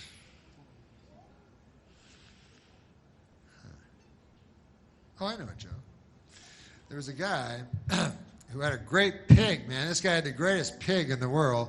And so a guy come to his house and said, "Man, I hear you got the greatest pig in the world." So the farmer goes, "Are you kidding? You talking about Bill?" The guy goes, "I don't know, man. I just heard it was a pig. I didn't know it was a name." He goes, "Yeah, his name's Bill. Bill the pig. And this pig, man, he's the best." He goes, "Why do you say that? How come you say that? You got any examples?" He goes, "I got examples." He goes, "Last summer, man," he goes, our child fell into the well, and was in the well. We didn't even know, and the pig came running. I was at the back 40 hoeing, and the pig grunted and snorted, and I came, just got my son out just in time. God bless that pig, The pig had a wooden leg, by the way. I forgot to tell you that part. And so then he goes, "Yeah, that's interesting, but he's got a wooden leg." He goes, "Let me tell you more about the pig." He goes, then another time, he goes, "That pig saved my life, man. I was under the tractor, and a pig, with his own weight, pushed up the tractor and hurt his spine. He had disc issues later, but he did it for me on account he loves me." And he goes, "Well, but still, you only got the wooden leg." "Never mind that," the guy says. He says, "Listen to my stories about the pig." He goes, "This pig, well, last summer, the big fire, you heard about the big fire? You never heard about it? It was a big fire. It was a big fire all down the rural Route 20 here, and it hit our house the worst. Anyways, the wife and I are very sound sleepers, and we didn't hear anything. And if it weren't for the pig who hit his snout on the window outside of our bedroom, hit it with such ferocity that it smashed the window open, and we escaped, the black smoke, then we would not be alive today. Why we belong to this pig. This pig, we would not exist without it. It's our most prized possession, if you could even call it that. We love that pig more than anything. And so then the guy said, "But I still don't understand. How come it's got a wooden leg?" And then the guy says, "Are you kidding me, man? Have you even been listening to me? You can't eat a great pig like that all at once. You haven't heard a word I've said? What is wrong with you?"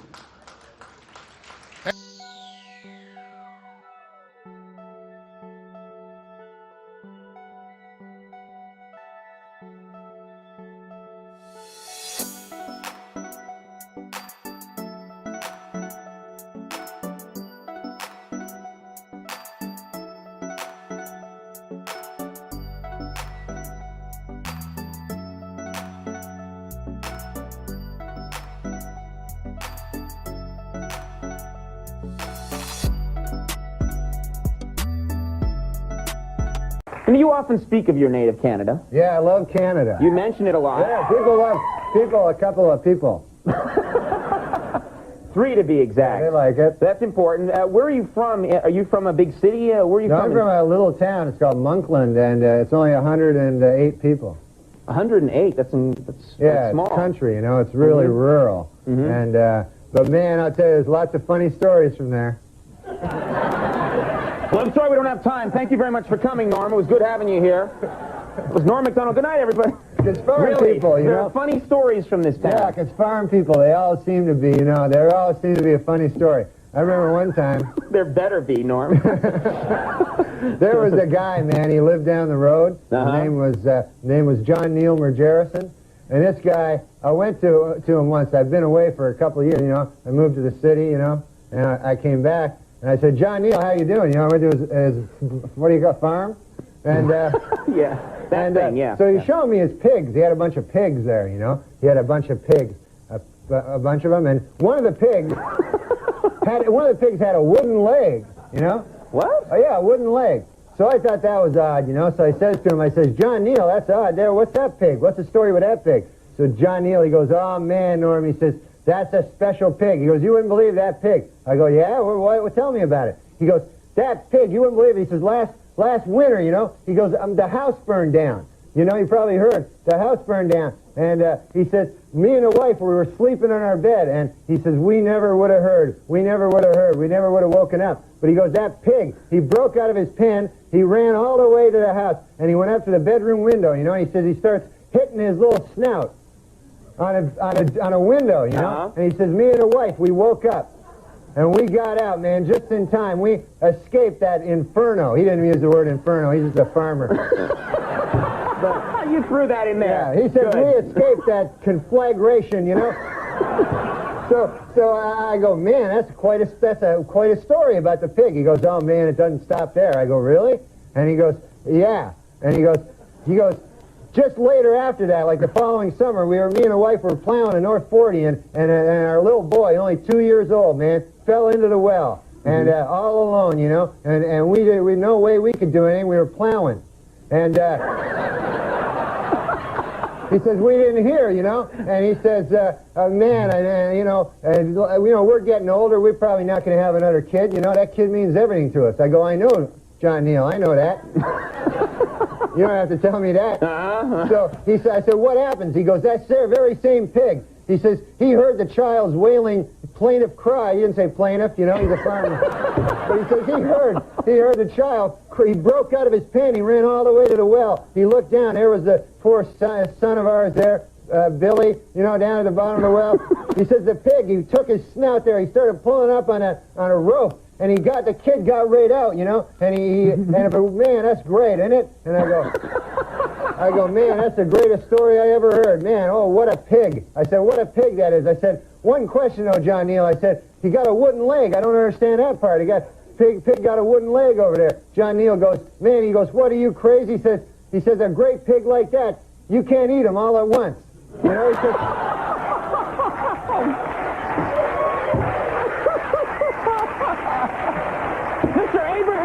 everybody. Yeah, all right. I can never forgive you. Hey, probably my favorite thing about you, and I told you I saw your show in Vancouver. I pretty much paid the ticket, however much it was, to hear you say the phrase "on account of."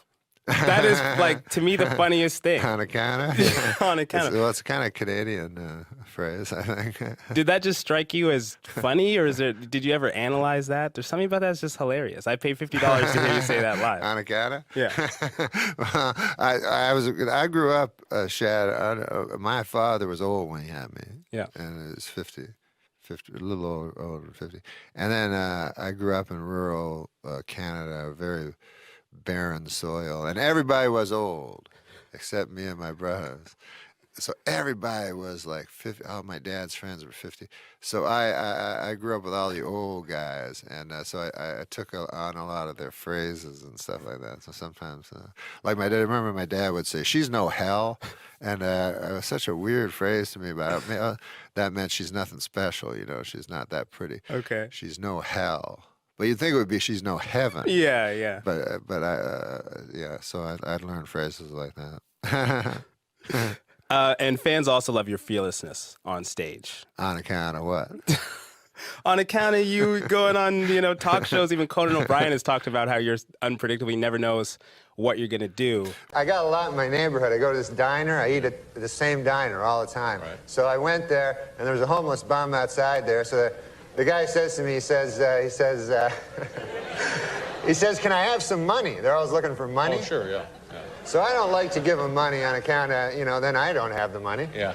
And you'd like to have some money. Sure. Why not? I think that Bob should join the Ku Klux Klan. And that's not because he's racist.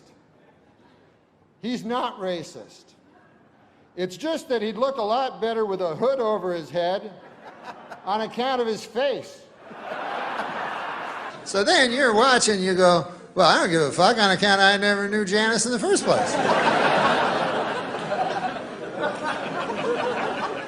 Matter of fact, I'm kind of happy it's Janice and not somebody I know. As a police chief, I go, listen, I want every shallow grave in the vicinity checked out. I want to clear up this case by Tuesday on account of I'm running for DA or whatever the fuck. And my friend was like, oh, there's nothing shameful about sex. But I was like, of course there is, on account of, think about what you do before sex, you know what I mean? Like, you put the phone off the hook and everything like that. You make sure the kids aren't around, whatever, You pull the blinds down, right? What's that? That's shame? You say I don't listen. I tell you I try. And we both got our own problems. But I still try. You got to be careful with that LSD on account of you can get a flashback. 10 years can go by, 20 years, 30 years, and a flashback will happen. So I thought, hey, that seems like a good deal.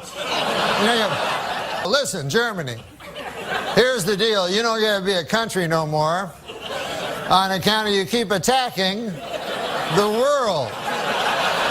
And finally this week, Jeanne Calment of France turned 120 years, 238 days old, making her the oldest person who has ever lived. And though she can no longer shop for herself, see friends, or even get out of bed, she still has enough strength to say, "Oh God, I want to die."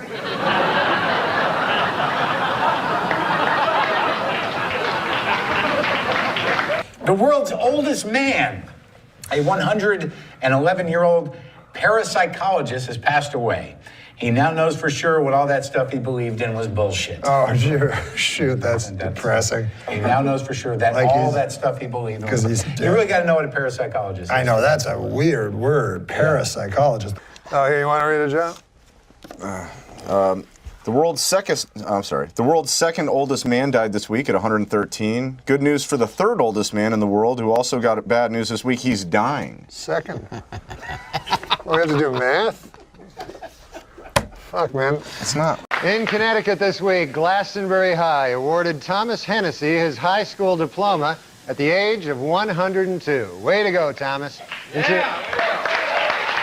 today's world, without a diploma, you've got no future, really, So good for him. The world's oldest man, this one says, Alexander Imich. Is it the same guy passed away at 111? Yeah. Is that what your card says? Same guy, yeah. Same guy.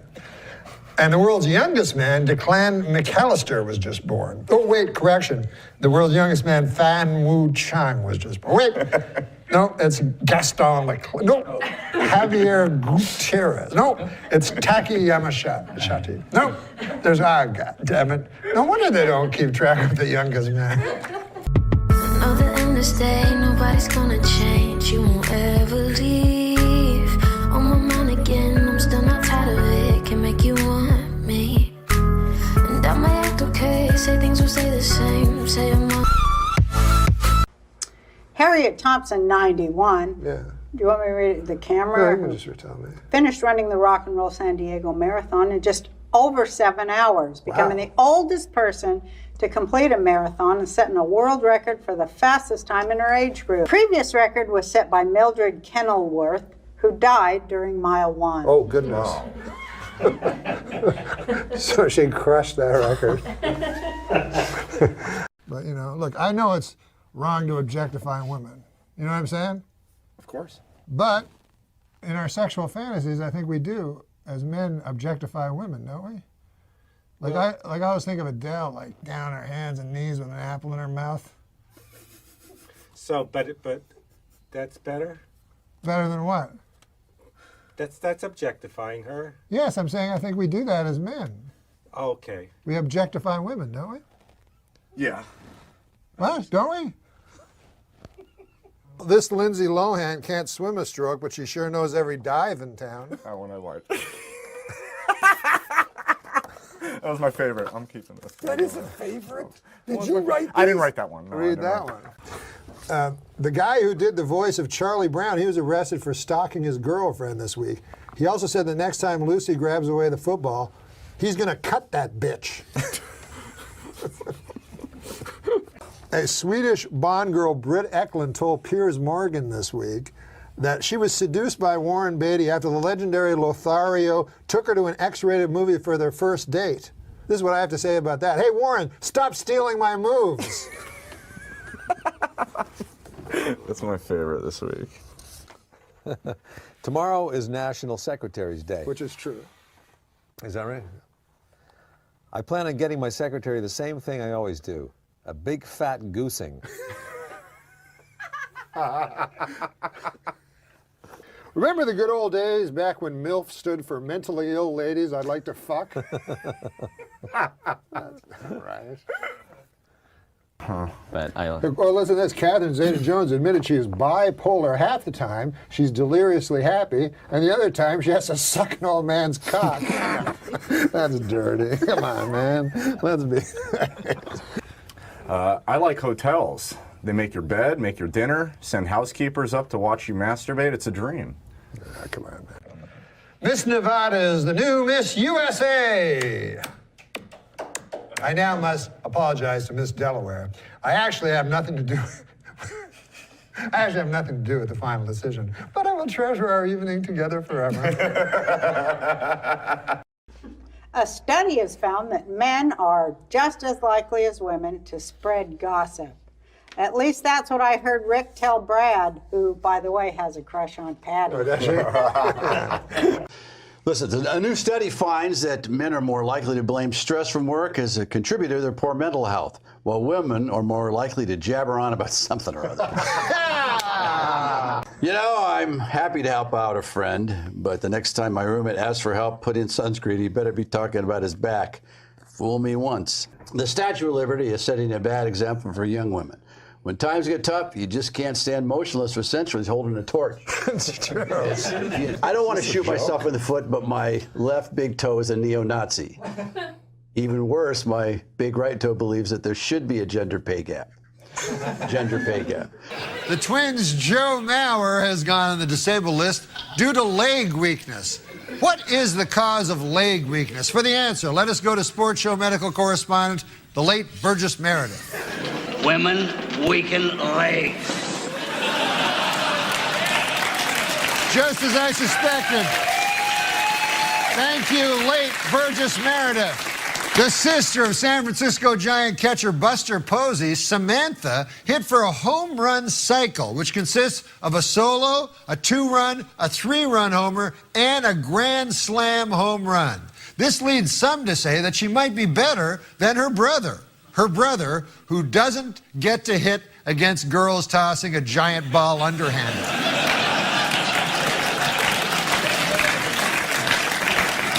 Former Philadelphia Philly and suspected embezzler Lenny Dykstra hired a cleaning lady via Craigslist, but when the woman arrived at his home, Dykstra allegedly stripped naked and demanded that she give him a massage. I've got one thing to say to Lenny Dykstra. Hey, quit stealing my moves.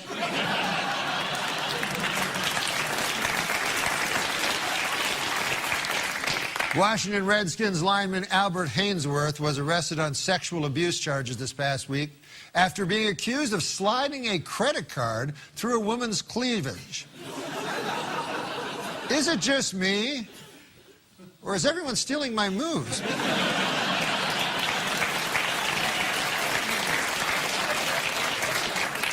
Well, a Boston Red Sox sideline reporter recently did a story on food at ballparks. One thing she tried was a chicken and waffle sandwich, which she nearly choked on. Now, there's a video of this piece, but my staff has not had any luck finding it. So that means it is time to turn to the sports show computer.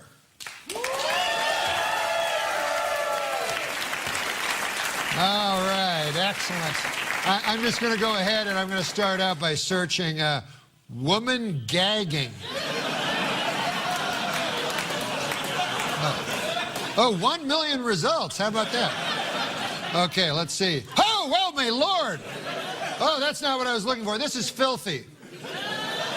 Okay, I can see I'm going to have to be a little more specific. Let me try woman gagging on meat. Well, there's 7 million results here. Whoa, holy Lord! There's all kinds of pictures coming up. None of these are right. Oh, people should not be doing this. How do I turn this thing off? Delete history. Wait, they're offering me a 3% mortgage. Okay, I deleted it, so that's off my computer forever? Empty the cache. Empty the what?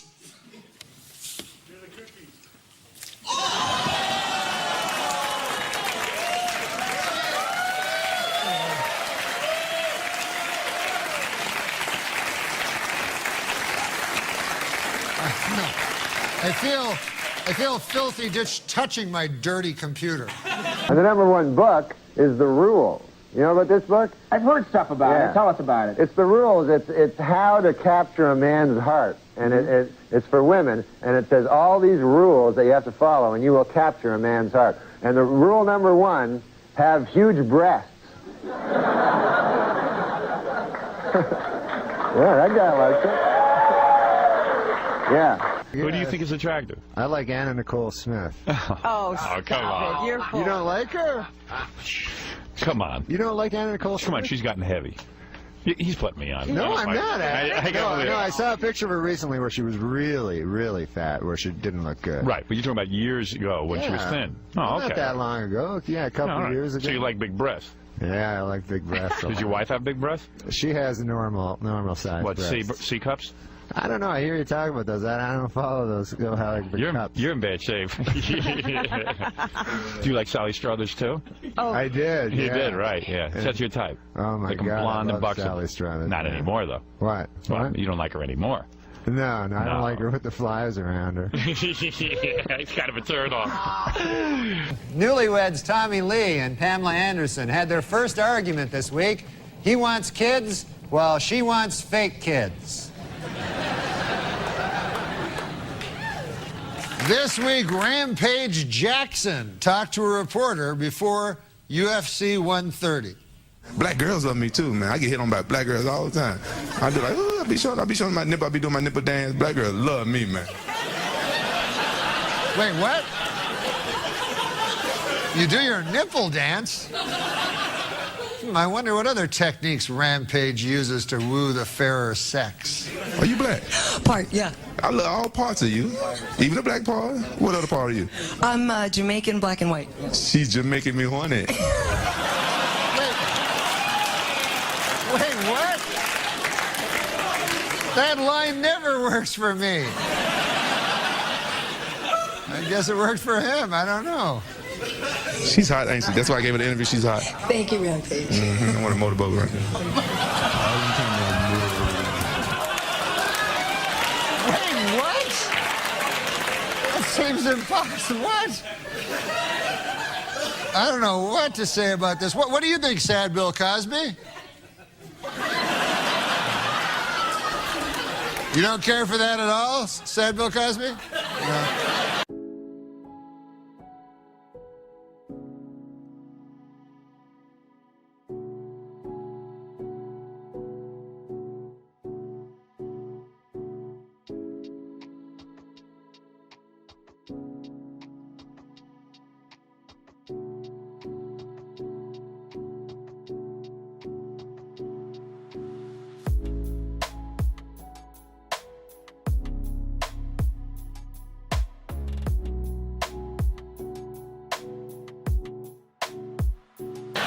Atlanta Braves pitching coach Roger McDowell is accused of simulating sex with a baseball bat in front of children at a Braves-Giants game. The parents of the children hired attorney Gloria Allred, who held this press conference. We'll also be doing a little demonstration of exactly what the coach did. Wait, what? Wait. A demonstration? That's not a good idea. Aren't those the same girls? I'm no psychiatrist, but I have a feeling that this will remind these little girls of 2 days ago when that guy did it.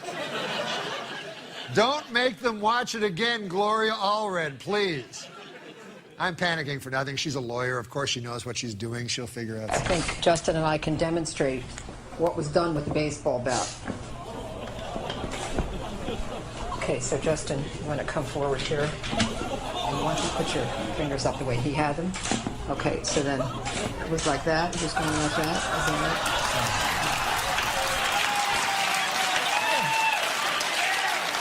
Wait, what? Wait. What? How long does she keep bat sexing that guy's hand? That's...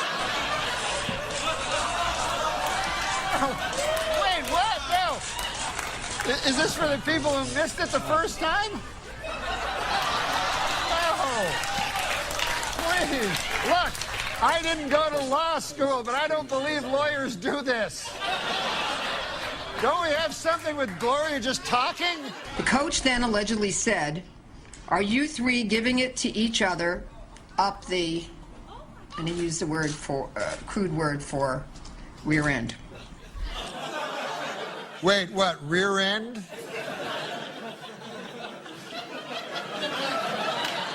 Now Gloria's getting all demure.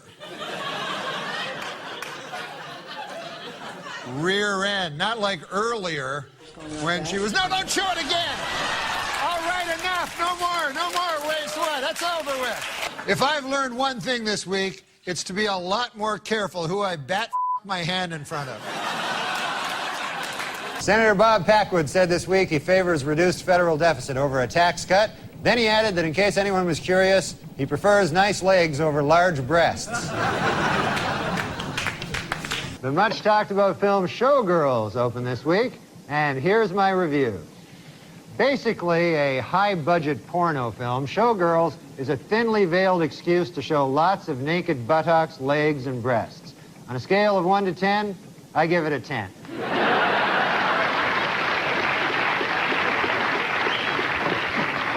While Premiere Magazine's list of the 100 most powerful people in Hollywood hit the newsstands this month, in an odd bit of ranking, Demi Moore was ranked number 28, while her breasts were ranked 20 and 21. So,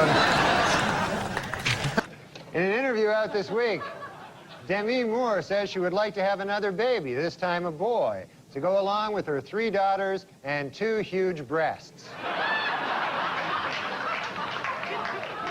Demi Moore is wrapped filming on G.I. Jane, in which she plays a Navy SEAL combat officer. Moore says that in contrast to other Hollywood portrayals of women in the military, her character will have giant breasts.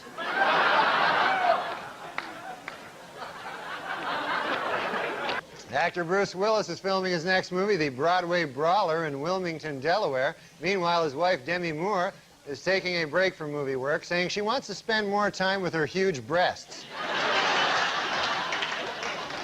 Adam Egas. How are you, Norm? Good, man. How's your Easter? It's fantastic. Couldn't be better. That's great. Yeah, it was great. Hey, I thought the show was great last week. Our first show, Super Dave Osborne. Amazing. It was hilarious. Unbelievable. Hysterical. Unbelievable. And we're not the only ones that think that. I have some pretty good news. The critics loved us.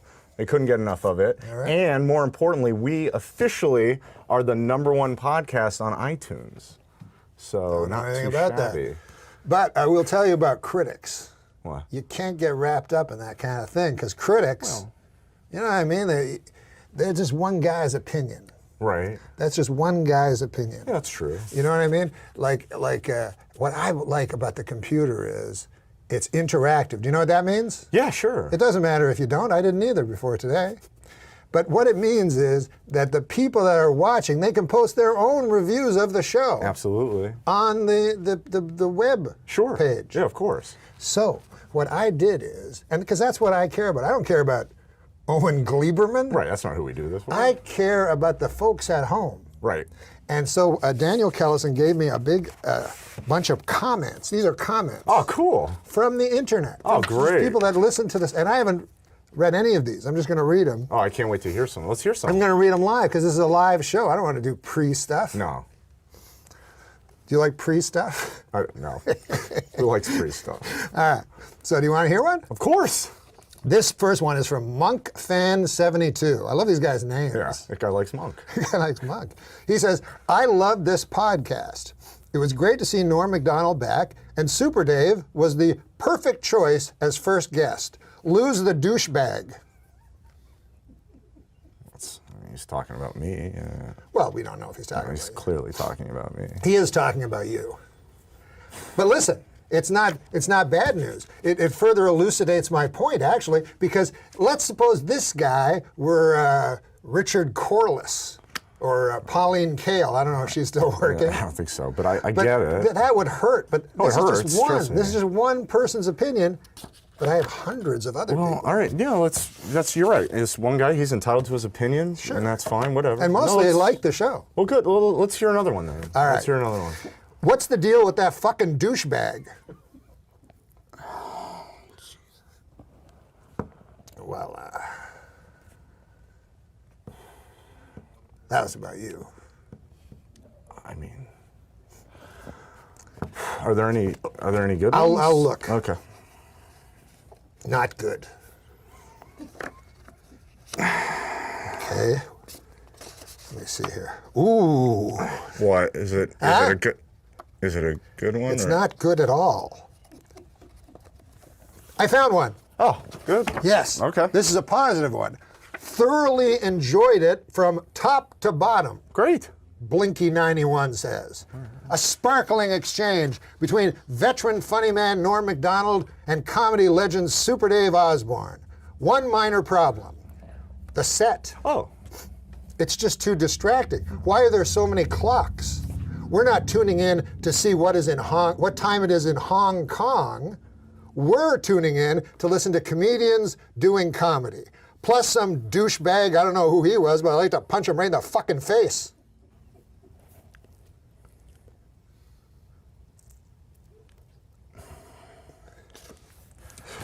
Okay, there. I mean, we don't need to know what the people think. Well, no, I mean, it's hard, Norm. It's hard. I'm not used to this. You know why? Because you're just new to the whole I think that's part of it. show business thing. Oh, yeah, that. You know what it reminds me of? Huh. I read in a book one time about Saturday Night Live, which I was on. Yeah. And when it started out, Chevy Chase retired, then Bill Murray came on. Mm-hmm. Nobody liked Bill Murray. Nobody liked Bill Murray? Unfathomable today to shocking. think that. Shocking. But they did not like him because he was new. You understand?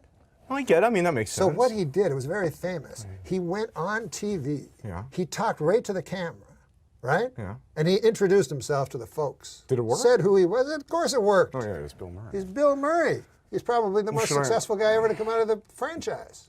Maybe you're right. So why don't you just look at your camera and tell the folks who you are. All right, Introduce yourself. I'll give it a shot. Let's see what works. I'm Adam Egat. I work at the world-famous Comedy Store. I'm the manager over there. Before that, I was a manager at the Tempe Improv, and I don't know what I'm doing, I'll be honest, and I'm not an actor, I'm not a comedian, but I'm just going to try my best, and I'm going to do the best I can, and I hope the people watching at home will give me a chance to I don't know, just give me a chance. And I did this as a favor to Norm. I'm not an actor and I'm not a comedian. This guy says your face looks like a cunt. I can't even change that. It's not the first time I've heard that, but